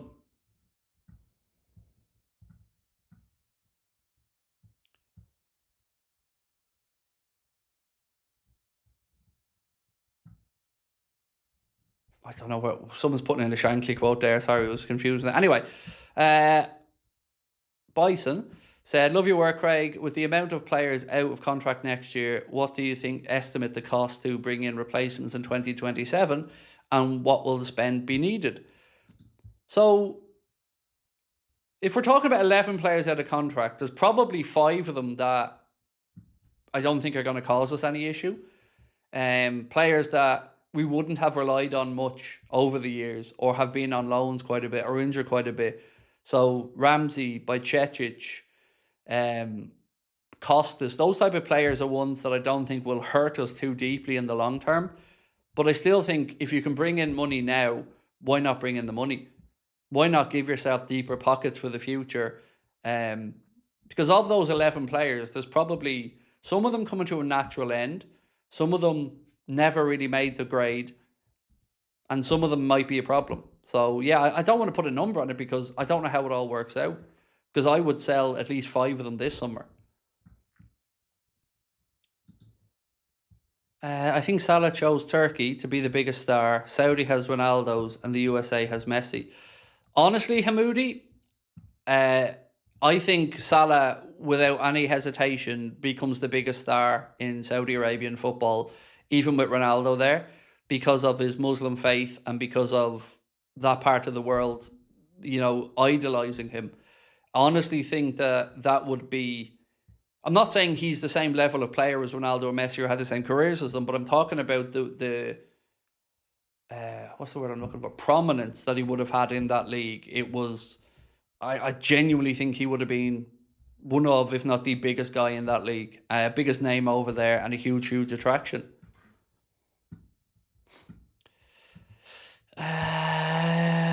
Someone saying you need to chill, but Coda's not worth €170. So, 1, I don't need to chill about anything. 2, I never said he was worth anywhere close to €170 million, and never said we're going to pay €170 million. So, I don't know why I need to chill.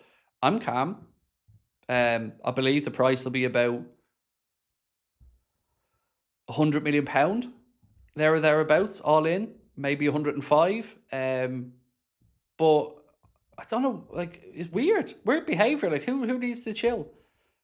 I'm pretty fucking calm about it, mate. But don't say we wouldn't prefer it to be done, so we can just get on with it and look towards what happens next. And Iriola can start planning out things more categorically rather than having to look at hypotheticals, because every day that goes by, even though I think it gets done, the ramifications if it doesn't get done become even bigger. If let's say it fell apart. It won't, but let's say it does. What do we do then? Genuinely, we are fooked at that point. There is no spinning it. There is no fixing it. It will go down if we shit the bed in it as probably the worst transfer window we've had, because it would have been Diamonde and him in the one window. And then the avenue for options are less. The prices are going to skyrocket. So yeah, all of these things just make me think this one's coming to the conclusion that I think it is. How strong do you think Andoni goes tomorrow? Well, some players like Szoboszlai you would expect to be getting the 70-minute mark again. Virgil maybe 45. I think strong. Yeah, especially because it's his first game at Anfield as Liverpool head coach, and I think he's going to want to show what he's been working on with the lads. So, there's a couple of things that make me think we'll see a much better team tomorrow. The pitch, for a start, and the fact that the pitches that they were playing the preseason games on weren't great. Some more of the senior players back. And of course, it's at Anfield. On that, Iriola was speaking about his first game, and he said, Sunday is, of course, going to be a very proud day for my staff and for me, as we take charge of our first home game. I've experienced Anfield before from the other side, and that was pretty special, even if the results didn't go the way I would have liked. But I know that it'll be completely different feeling the head coach of Liverpool. That's something I'm really excited for. And we'll be live tomorrow for the game from 1:30. By the way, it's a 2:30 kickoff. We'll be live at 1:30. Let's talk Lamine Camara here for a second. So obviously we're going to get a look at him tomorrow up close, as he'll be part of the Monaco team. But there's a report from Get French Football News earlier on, and the report said Crystal Palace have submitted an offer to Monaco for Lamine Camara. Nottingham Forest are set to follow in the Eagles' footsteps. And then they say Liverpool and Manchester United are also interested, preferring to bide their time for the moment. So, yeah, like Camara is a name that some people keep bringing up to me, but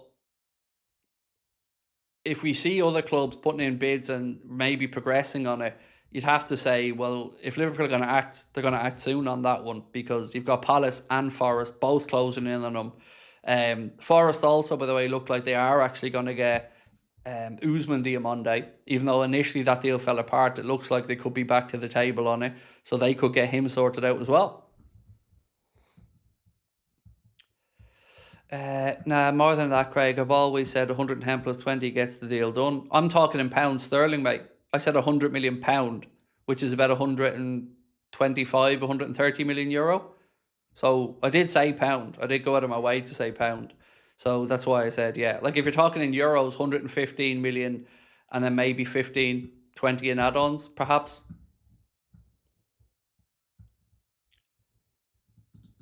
Ordior said it was the age, but let's never forget him in his prime. Oh, incredible, mate. We were blessed.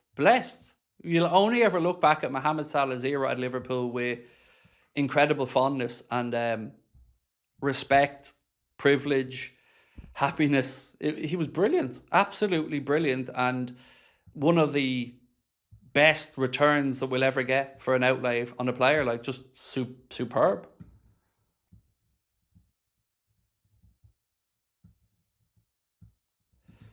Lewis said, hey Craig, how are you? Do you think Xhaka or ARAUJO starts next to VVD against Newcastle? Also, did you see him he scored against United?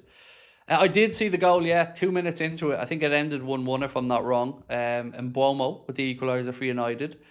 Oh, it's a good question. If we don't see Xhaka tomorrow, then I say ARAUJO might start, because we've got somebody who hasn't kicked the ball in a long time, since April maybe, coming in. So I would guess ARAUJO, but I'd hope that it's Xhaka, because you want the one that is going to be the long-term partner there to start getting minutes. And of course, we bought him. He's not alone. So my guess would be ARAUJO, but it is a guess, of course.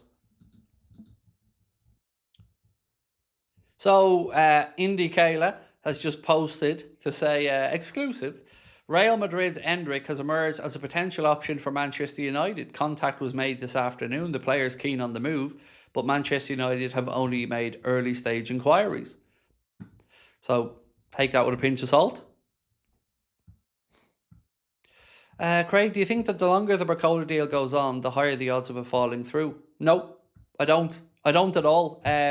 I can understand the question, of course, IFI must, but I think it's to do with them getting their ducks in a row. And I tried to make the point of, let's think about the Cody Gakpo situation right now at Liverpool, or Jones, or Chiesa. It doesn't matter. Any player that you think might be sold by Liverpool this summer. We haven't sold them yet, right? And we haven't sold them yet because we don't have replacements lined up, or because the bids aren't in. So I feel like PSG are getting their own ducks in a row, and the priorities is about adding people into the squad. Then they'll do this. That's why I think it's a bit of a dance at the minute. And yeah, so no, I don't think the longer it goes on, the less likely it is at all, because I think there's goodwill on everyone's side to get this over the line. And the player certainly wants it to happen. Riser said the deal is getting boring. Not for me, it isn't. You know, I get the impatience of it, but I understand it's a big deal and there's huge sums of money involved. And I also understand that every penny we save here, or every beneficial bit of structuring of the deal for us, could have an impact on our business down the line in a good way. So I want Liverpool to come out of this with the best deal possible. And as a fan, if we come out of it with a better deal and it took an extra week or two, I'm okay with that, as long as it gets done. And I believe it gets done. Leon said, thoughts on the Anfield sector subscription thing? Surprised is probably the word I would use. It's not my place to talk about other people's operations or what they do.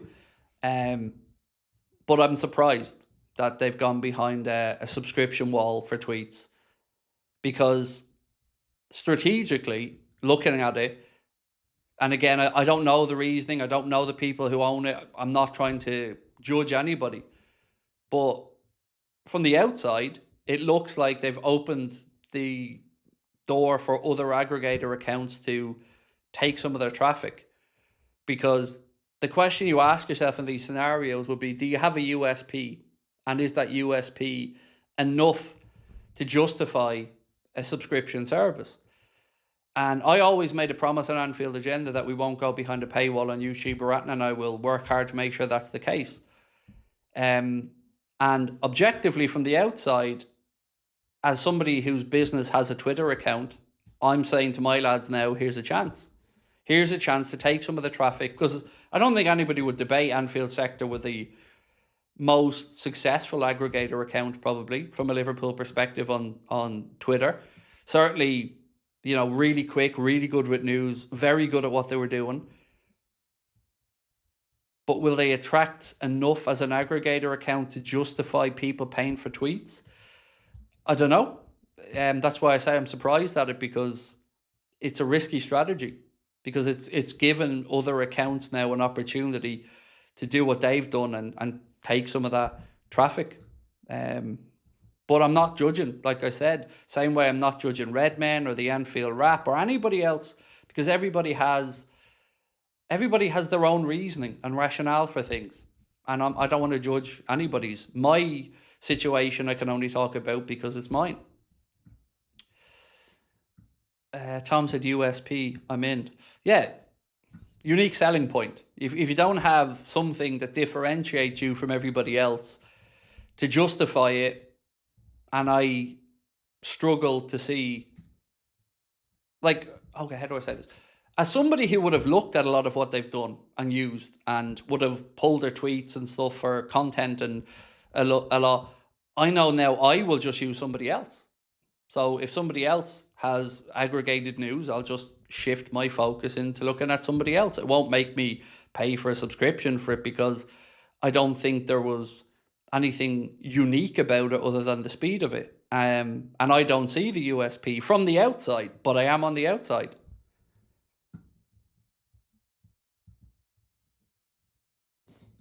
Colin, how are you, my man? Said, sorry to say, Craig, but only for that idiot slaw. Mo would have stayed. That man has a lot to answer for. I've asked myself that question quite a bit, Colin. If they had have fired Slot a bit quicker, would the Salah situation have gone a different way? I guess we might never know. But I'm intrigued to see if anything comes out about it over the course of time.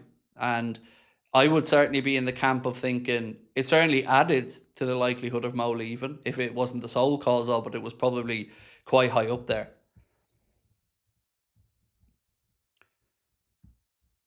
So,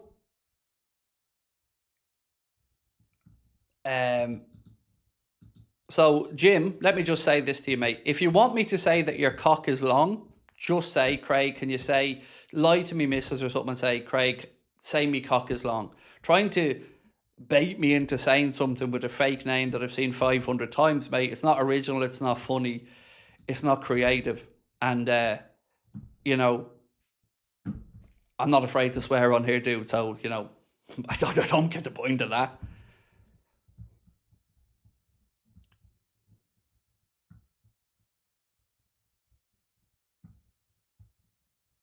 Sorry, I'm trying to read through some more of your comments. Liam said, sell by Chechich, free up a spot for BARCOLA. Simple. In what way is it simple? I don't understand how that's simple. I don't know off the top of my head if Chechich is on the non-homegrown overseas players list. But the one that seems to be the answer, mate, according to what I've read today with the Echo, was Ramsey. Calvin Ramsey seemingly is going to be the one that makes way for Ronald Araujo to make sure that there is the extra spot then for Bradley BARCOLA.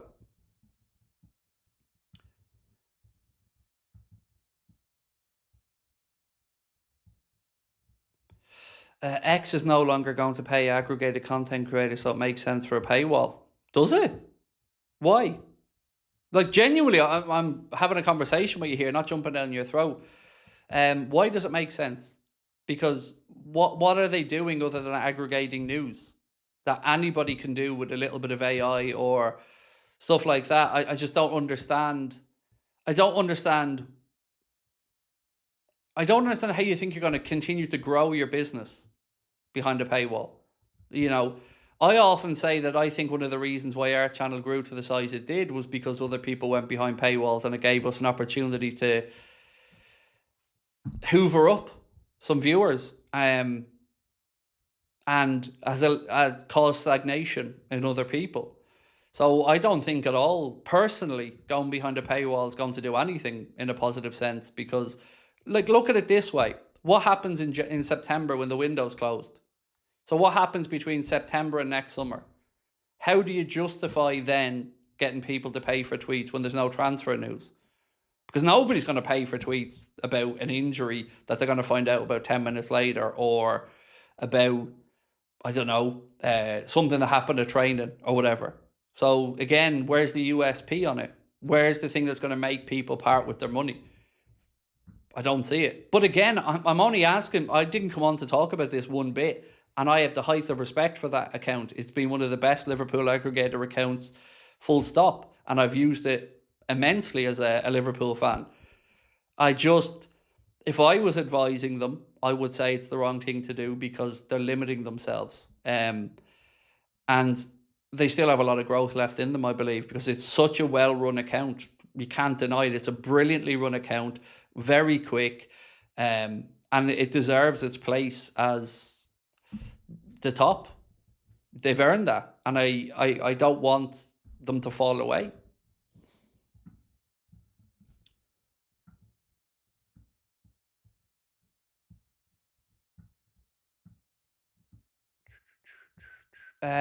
Tom said, how many more signings if you had to guess? I'd like to think 2 minimum, Tom, BARCOLA and somebody else, but yeah, I'd like to think 2, but I fear maybe 1.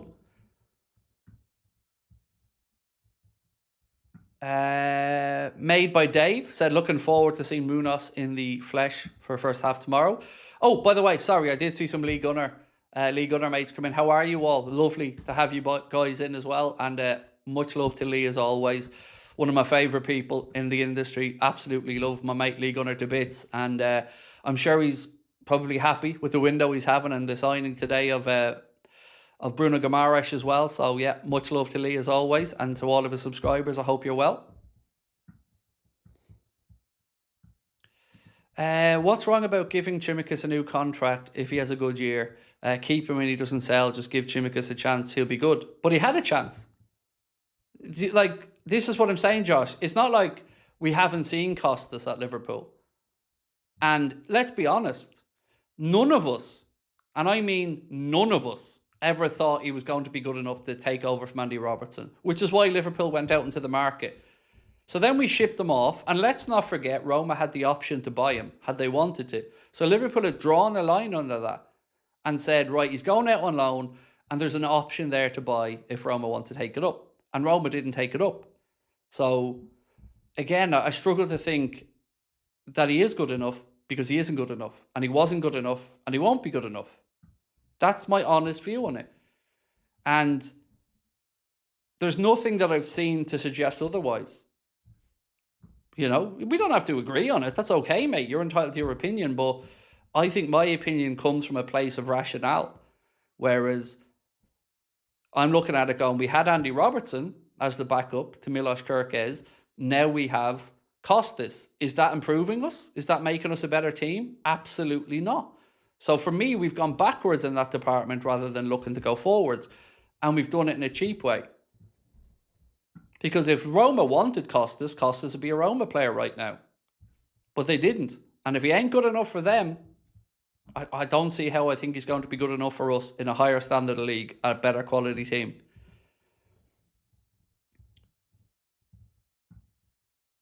What else we got? Mark, time is it, by the way, cool. Would you take Trent back if another Premier League team like City, Arsenal, Chelsea was in from? I've always given the same answer on this one, Mark, and I'm going to just go back to it again. The problem that I have with Trent isn't the betrayal or any of that stuff. It's that it would break my heart to see Liverpool forking over money for a player who engineered a situation where he left for next to nothing. And that would be the big stumbling point for me, is that whatever happens, if it's a loan, I don't see the point of it, because you're either getting them ready for Real Madrid or you're getting to that point where, again, you're going to buy back a player that forced his way out because he wanted to go chase Ballon d'Ors.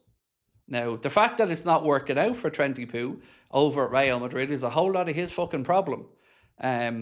He made his bed, lie in it. You talked about wanting to win Ballon d'Ors. You had the opportunity to stay at your boyhood club. You chose to go pursue a new dream, and that's his ambition and that's his right to do so. But it would break my heart to see Liverpool forking over tens of millions of pounds for a player that we already had who decided he didn't want to be here, and that he was, in his mind, going to try to chase down Ballon d'Ors. That for me would be the stumbling block in all of it. It's nothing to do with the betrayal, because when all put our hands up and say, shit, I made a mistake, I'm okay with that. I'm open to an apology if he wanted all that stuff, but it's the money part of it that just would sting too much for me as a Liverpool fan. Knowing that we've got owners who keep banging on about making every penny count and being a self-sustaining club. That's not self-sustaining type of business, is it? Let a lad go for nothing or next to nothing and then bring him back in.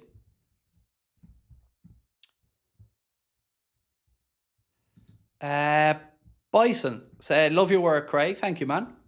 With the amount of players out of contract in 2027, what do you estimate the replacement cost will be, and how do we spend it? I think I sort of answered this one a little while ago. Some of the players I don't think you need to necessarily replace. I'm thinking Ramsey, Bajcetic, players that wouldn't have had a big impact on our first team anyway, but we would have always had maybe a hope or an ambition that they could step up. And again, what's Bajcetic cost Liverpool? €300,000 from Celta Vigo at the time. So I'm okay with them ones. But it's the ones that we may have to replace, like Joe Gomez or Costas.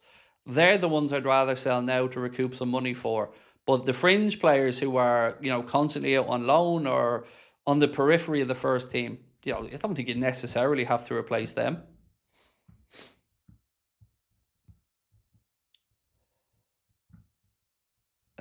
would you still take Gertruda? I mean, you say still like I've ever come on here and said I wanted Gertruda. No, I didn't understand that link under Arne Slot. I felt lazy and another easy Dutch link.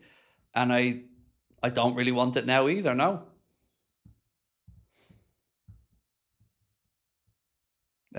Right, let's go back to our poll question. So a lot of people keep asking about the timer. Just give me 2 seconds and I'll answer that one for you. So we asked, was it the right time to say goodbye to Salah? 70% said yes, 30% said no. Let me ask this one.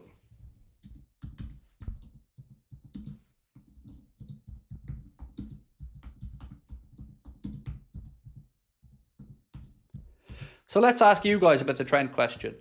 Would you want Trent back? Now, you can answer this question from the point of view however you want, of a loan, of buying him off Real Madrid, whatever back means to you. Would you want him back? And we'll check back in. On the timer, I didn't put the timer on tonight because I didn't want to limit it to 100 minutes. Because last night we went a bit longer, news broke later, and I'm glad I stayed on. So tonight I came in with the same mindset of, let's not put the clock on, let's just see how the stream goes. And we'll stay on a little bit past 10:30 in case the late news comes out. If it doesn't, no problem. At least we gave it a go.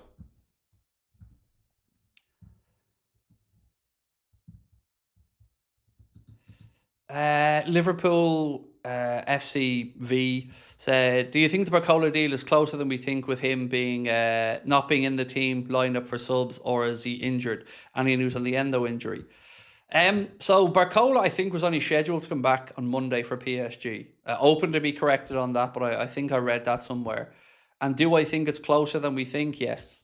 I've been saying that for a couple of days, though. I do believe it is a lot closer than, like, how do I say it? Like, would we all agree with this statement? Sky Sports, regarding transfer news, are ridiculously slow. Would we agree with that as a statement? Because the amount of people that come on and say to me, Craig, it's not on Sky Sports News. And I go, yeah, of course it isn't, because they're slow as fuck on Sky Sports News about transfers. They're brilliant about lots of other things, by the way. And I love Monday Night Football. I love loads of things about Sky. But on transfers, they aren't the gold standard. Not at all. Not even close to it.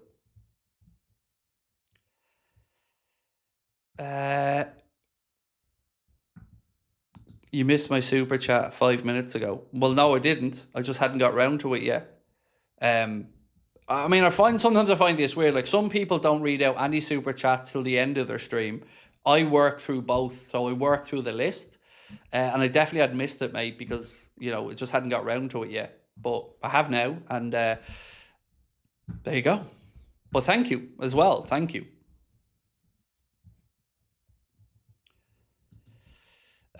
Needed a break from last year. How are you? I'm good. I'm good, my friend. Yeah, I'm good. Looking forward to the new season. Feeling like a really long summer at this point.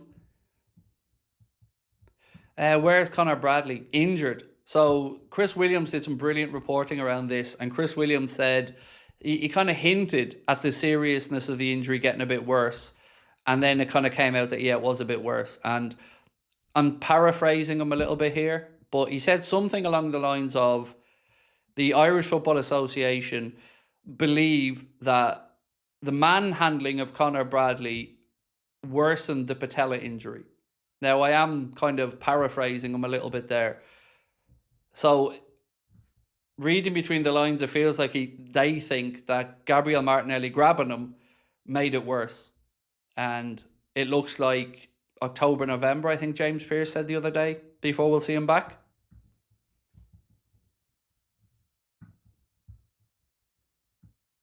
Get Bradley out. Absolute waste. I'm the one people say is toxic and negative. Fuck me. How is it an absolute waste? If somebody else made his injury worse, I struggle to find that one being on him. Now, I'll be the first one to say to you, he's had too many injuries for my liking.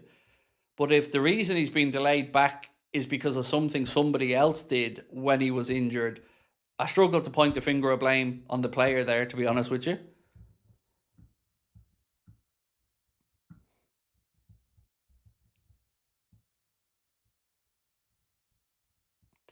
Ian said, yes, I would take Trent back. 100% he could play right wing better than most of the players and wouldn't cost over 100 million. He'd turn out being a masterstroke signing. Cool. I respect your view on it, Ian. Obviously, I think differently on it, but, we don't always have to agree. Ben said, Trent leaving felt like breaking up with a girlfriend. Wouldn't take him back unless he comes back for free. Yeah, that would have to be the situation for me as well, because it would feel so strange selling a player for next to nothing and then buying him back, knowing that the money we're spending to buy him back is going to be taken away from a potential signing in another area and it all could have been avoided. That's the part with me that just feels weird. Like I've always said to you, we're all human beings. We'll all make decisions in our lives that we might regret on occasion, or we might, over think things. We all make mistakes. We're all human beings, and I'm always open to somebody at any point or any walk of life saying, look, I made a mistake, I'm sorry. Cool. But it's the finances for the club that's the sticking point for me more than anything.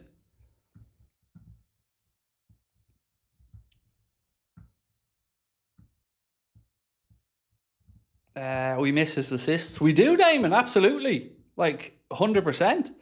But it wasn't their decision.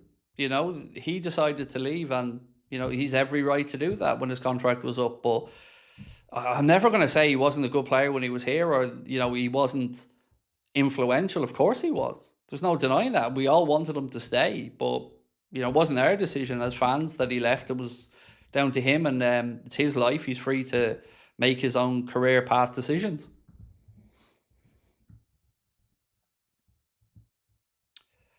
We've taken Rush Fowler back. Stronger things have happened. Yeah, we took Robbie Fowler back for free.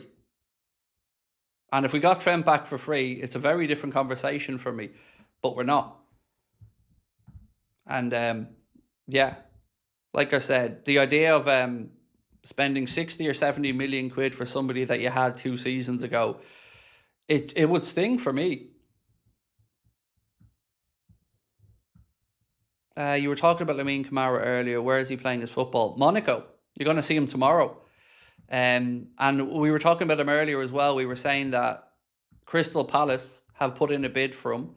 And let me just read it out again. So Get French Football News said, Crystal Palace have submitted an offer to Monaco for Lamine Camara. Nottingham Forest are set to follow in the Eagles' footsteps. Liverpool and Manchester United also interested, preferring to bide their time for the moment.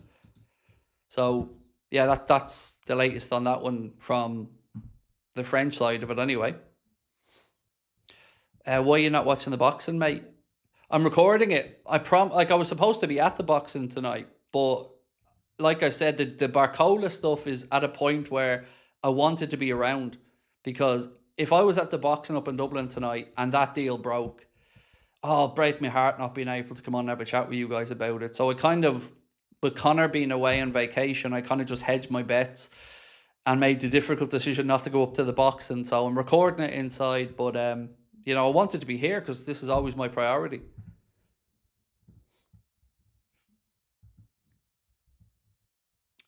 Ben said, I do think Adam Wharton has a bit of that Trent-like passing range and ability. I'd like to sell Mackett and Jones to facilitate a Wharton purchase, then let Trainee take Curtis's minutes. So the Adam Wharton situation, even just pushing aside Liverpool's name, just him not being pursued by teams this summer, I find strange. I would have thought there would have been loads of teams kicking down Crystal Palace's door to try and sign Adam Wharton, but so far, lots of admirers, I think, but nobody I'm aware of putting their money down or testing Crystal Palace's resolve. I feel like if Arno was still Liverpool coach, we would have signed Wharton by now.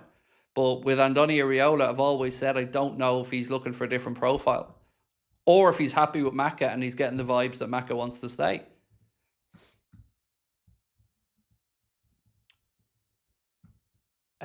Fields of Freedom said he's only had 1 season at Madrid. They aren't selling him. He had a poor season, so did Isak and Wirtz. I think the reason people are asking, and again, I am guessing, but I think the reason people are asking is there was some links to Premier League loan moves from Real Madrid. Now, again, I don't know where the stories come from or whatever, but I think that's why people are starting to ask about Trent, is because there was talk of like Manchester City or Chelsea or some other clubs getting him on loan. Jason Pellegrini, how are you, Jason? Said, hi Craig, love the show. I have a few fears about next season. First, have we seen the best of Wirtz? He isn't cut out for the Prem. Second, we don't know how to use Isak. He is past his best. Thoughts? Wirtz thing, he has to step up. Like, I'm somebody who believes fully in his ability, but absolutely understand anybody who thinks we need to see more from this season. We 100% do. No argument for me on that one, mate. And Isak, I don't think we've seen the best of him yet, because he's not even into his prime, or he's only coming into his prime now at 26. So I would like to think last year was an anomaly because of the injury situation. We were playing catch up. It wasn't a good season for us on the pitch. We didn't have players that really understood his movement or was able to get him involved, and he wasn't sharp enough. So yeah, I think all of that I understand it, but you're right. We need to see more from both of them this season, because big money spent there, like nearly 250 million quid.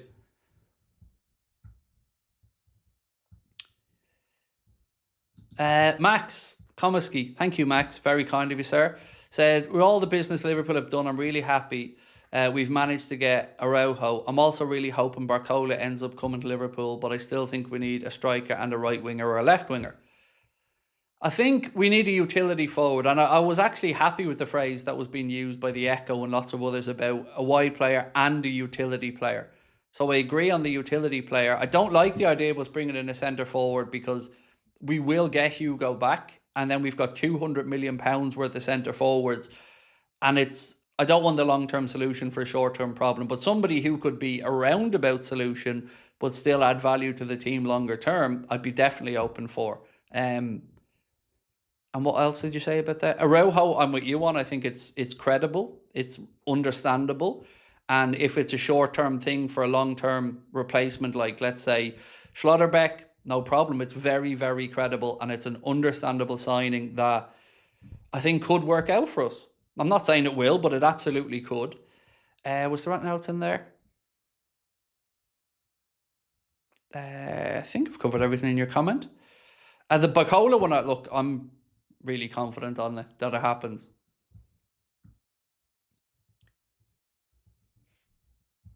Dave Sharple said, Trent fucked up his career listening to his brother. His brother made a lot of money. So how do I say this? If I wasn't a Liverpool fan, which of course I am, if I wasn't a Liverpool fan and I looked at the Trent situation without the emotion, and I seen a player who genuinely thought he was good enough to win a Ballon d'Or and wanted to go and chase that in search of greatness, kind of understand it. But maybe it's because I'm a mere mortal who doesn't have any talent. I look at it and go, you're talking about going into a team to win a Ballon d'Or where you've got Mbappe there who hasn't won a Ballon d'Or. You've got Vini Jr. there who hasn't won a Ballon d'Or. You've got the likes of Rodrigo, now Diomande going in there. You've got Jude Bellingham there. I mean, you're not even the favourite to win a Ballon d'Or from your own team, or even in the top 5 to win a Ballon d'Or in your own team. So I always found that conversation really weird. Like, you never want to piss on anyone's ambition. But as much as we all loved and enjoyed Trent, I never, ever, ever, ever thought he was a Ballon d'Or winner or a future Ballon d'Or winner, ever. As much as, again, I loved him being here and he did so many great things, assist was incredible, I never thought this lad could win a Ballon d'Or. Never entered my thoughts. GM Moore, how are you, dude? Said Endrick on loan for a season. So you can never say never, but the thing that makes me really doubtful is his agency. And his agency is Rock Nation, who are the same agents that Liverpool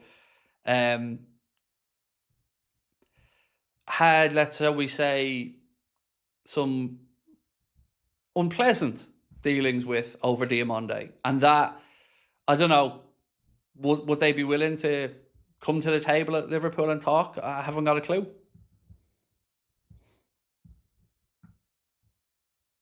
Right, so on Wharton, he doesn't have a confirmed return day following an unspecified lingering pre-season summer fitness issue. He's working on his return in time for the start of the 26-27 campaign. So that probably explains why maybe nobody's pushed for Adam Wharton there if he's got a bit of a niggle that he's carrying. Zero Drikes said Ibrahim Mbaye is a Mane type profile. He can really be very productive on the right wing. Really hope we can sign him. Oh, 100% agree with you on the potential. And it's a credible link, like I've said. And if we signed him, I'm sure we'd be excited by him, and I'm sure we'd enjoy him. But I just I don't know, mate. I don't know. I don't have any information that I can add to the conversation to say to you we really have a chance or we don't. We're in the mix, but that's all I know. Tyler Brown said, what do you think about Frimpong? Because everybody is being harsh on him because how he played last season. Do you think he's good enough for right back? No. I'm not saying, and I've always tried to be fair about this, I'm not saying Jeremy Frimpong is not a good footballer. That is not at all what I'm saying. What I'm saying is he's not a right back. He's not a right winger. And we don't play a system that has the position he's best in, which is wing back. So because of that, I've never understood the signing because it doesn't make sense to me other than a utility player who can fill in a few spaces. But that's the honest answer. I don't want to play in right back, and I don't think he's good enough to play right wing. And if we play with a wing back, he's the guy. But we don't, and I don't get the deal. I've never understood it. And I was actually, rather than saying whether he's good enough or not, the thing that concerned me most last year was the injuries that came out of nowhere. Because if you look back through Jeremy Frimpong's career, injury prone is not a phrase that you would say about him whatsoever. He was pretty consistently available and fit. And as a human being, he brings hugely positive energy. He looked great in and around the club, always making people smile, always positive in a good way. So there's a lot of good things and a lot of good attributes about Jeremy Frimpong. And I have no issue with him being at the club, but I don't understand. I don't understand what he is for us. That's the thing I can't get my head past. Nothing to do with the caliber of player or him not being a nice fella or anything.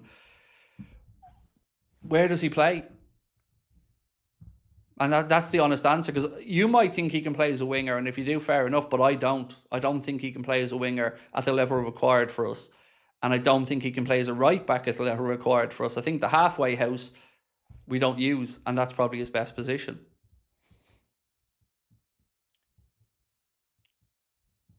Craig, I think people keep asking about BARCOLA because of the frustration and anxiety, and of course the window closing. Oh, get it, mate. I hear you. And that's why I've been so composed about the whole situation tonight. Because, of course, I understand everyone's anxiety. Mate, I'm anxious about it, even though I have lots of information to suggest it's going to happen. Until it's done, everybody will feel anxious about it. All of us. Even the people that know more than I know about it. Until the name's signed on the contract and he's doing his medical and all that shit, of course. When I was the same last year with Wirtz, when I knew that was happening, but every day that went by that we didn't get the news is another day of anxiety. And as you said, the window's closing. And if we messed it up, and I don't think we do, I don't think there's a get out of jail card there for us to play. I think that is us screwed. So it feels like the dance at this point. And like I said, I don't think we've nothing to worry about. But there's no guarantees until the name's on the contract. But I don't go to bed at night and think, shit, he might not sign. I just wake up and go, is it done yet? That's where I'm at with it.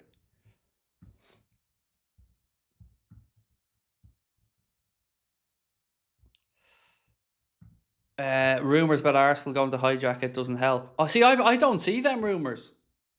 I don't see it because I'm not active on Twitter or anything, so I've never viewed them as a real issue for us, because I think they're looking at the likes of Julian Alvarez, maybe Nico Williams, and I think they understand the situation with BARCOLA as well.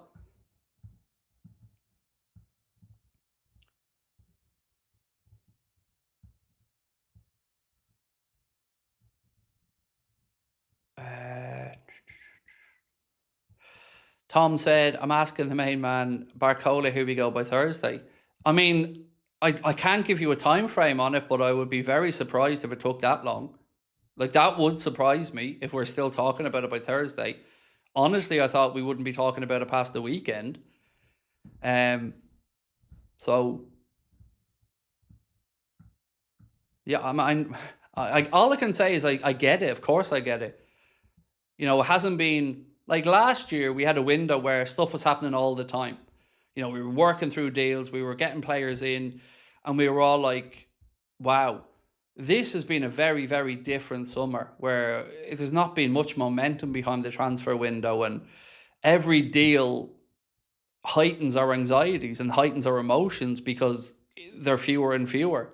And as the window, as that meme guy rightly said, approaches the end, of course the anxiety is going to go through the roof. And also, every day that goes by is another day. The manager doesn't get a chance to work with them, coach them, and prepare them for the season.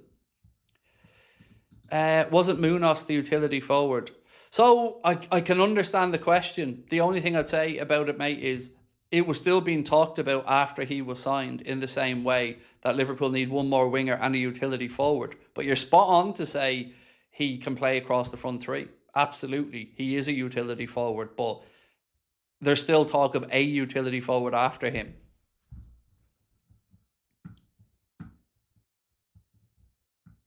Andy Wood said, just want to get rid of all the dead weight. Gomez, Chimikas, Endo, Elliott, Chiesa, Jones, Ramsey, Kumas, Bajcetic, Dans, all can be upgraded and have offered next to nothing if I'm being brutally honest.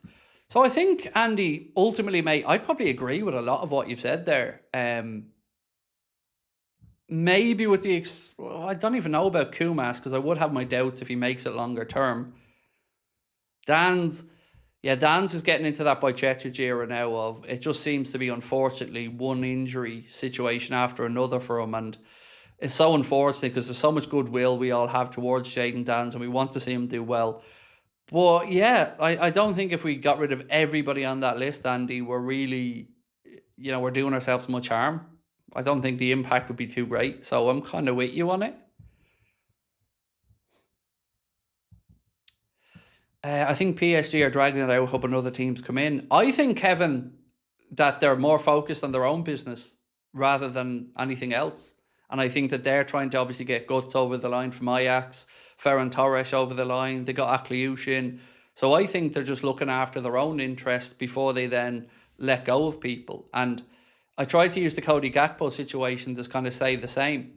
If we sell Cody Gakpo, it'll be when we're ready to sell Cody Gakpo and when we have our business lined up to go, because they don't want to leave themselves short if they didn't get these guys. So I think it's a bit of everything. It's a bit of the contract being worked on and the details being worked out, a bit of PSG taking care of their own incomings, and a bit of brinksmanship probably as well to some extent. Oh, actually, hang on. Where had I seen today? I swear, mate, correct me if I'm wrong on this, lads, but somebody somewhere today said something about Keenan Yildiz and Arsenal. Maybe somebody can search for it or something, but I swear I read something somewhere today that suggested that Yildiz told Juventus he wants to go to Arsenal. Now, somebody could have pulled that out of their arse and it could be absolute waffle, but I swear I read it somewhere.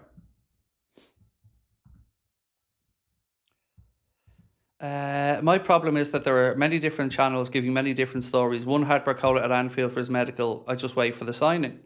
Well, respectfully, Andrew, I can't speak for other channels, and I can't speak for what they're saying, what their sourcing is. So I won't. All I can say to you, mate, is I can only take care of me and what I say and what I feel. And I've never once claimed he was at Anfield, he was jetting in, he was flying in, anything. I've said to you they're working on the bonus structure of the contract, and after that it'll be done. That's the information that I've been sticking to for the last few days. I did say the journalists were told to keep Friday free because they were, but after that, mate, I don't know.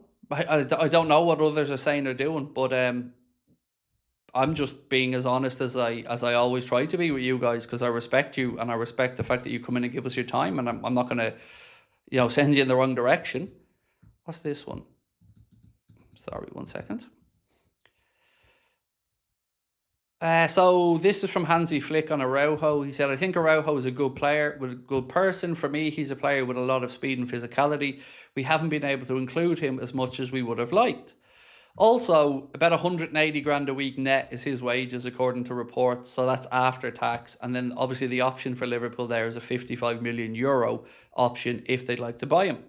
Hoarder, thank you, mate, for renewing your membership. And I think somebody else did a while ago as well that I missed in the chat. So apologies on that one. Let me try and find it.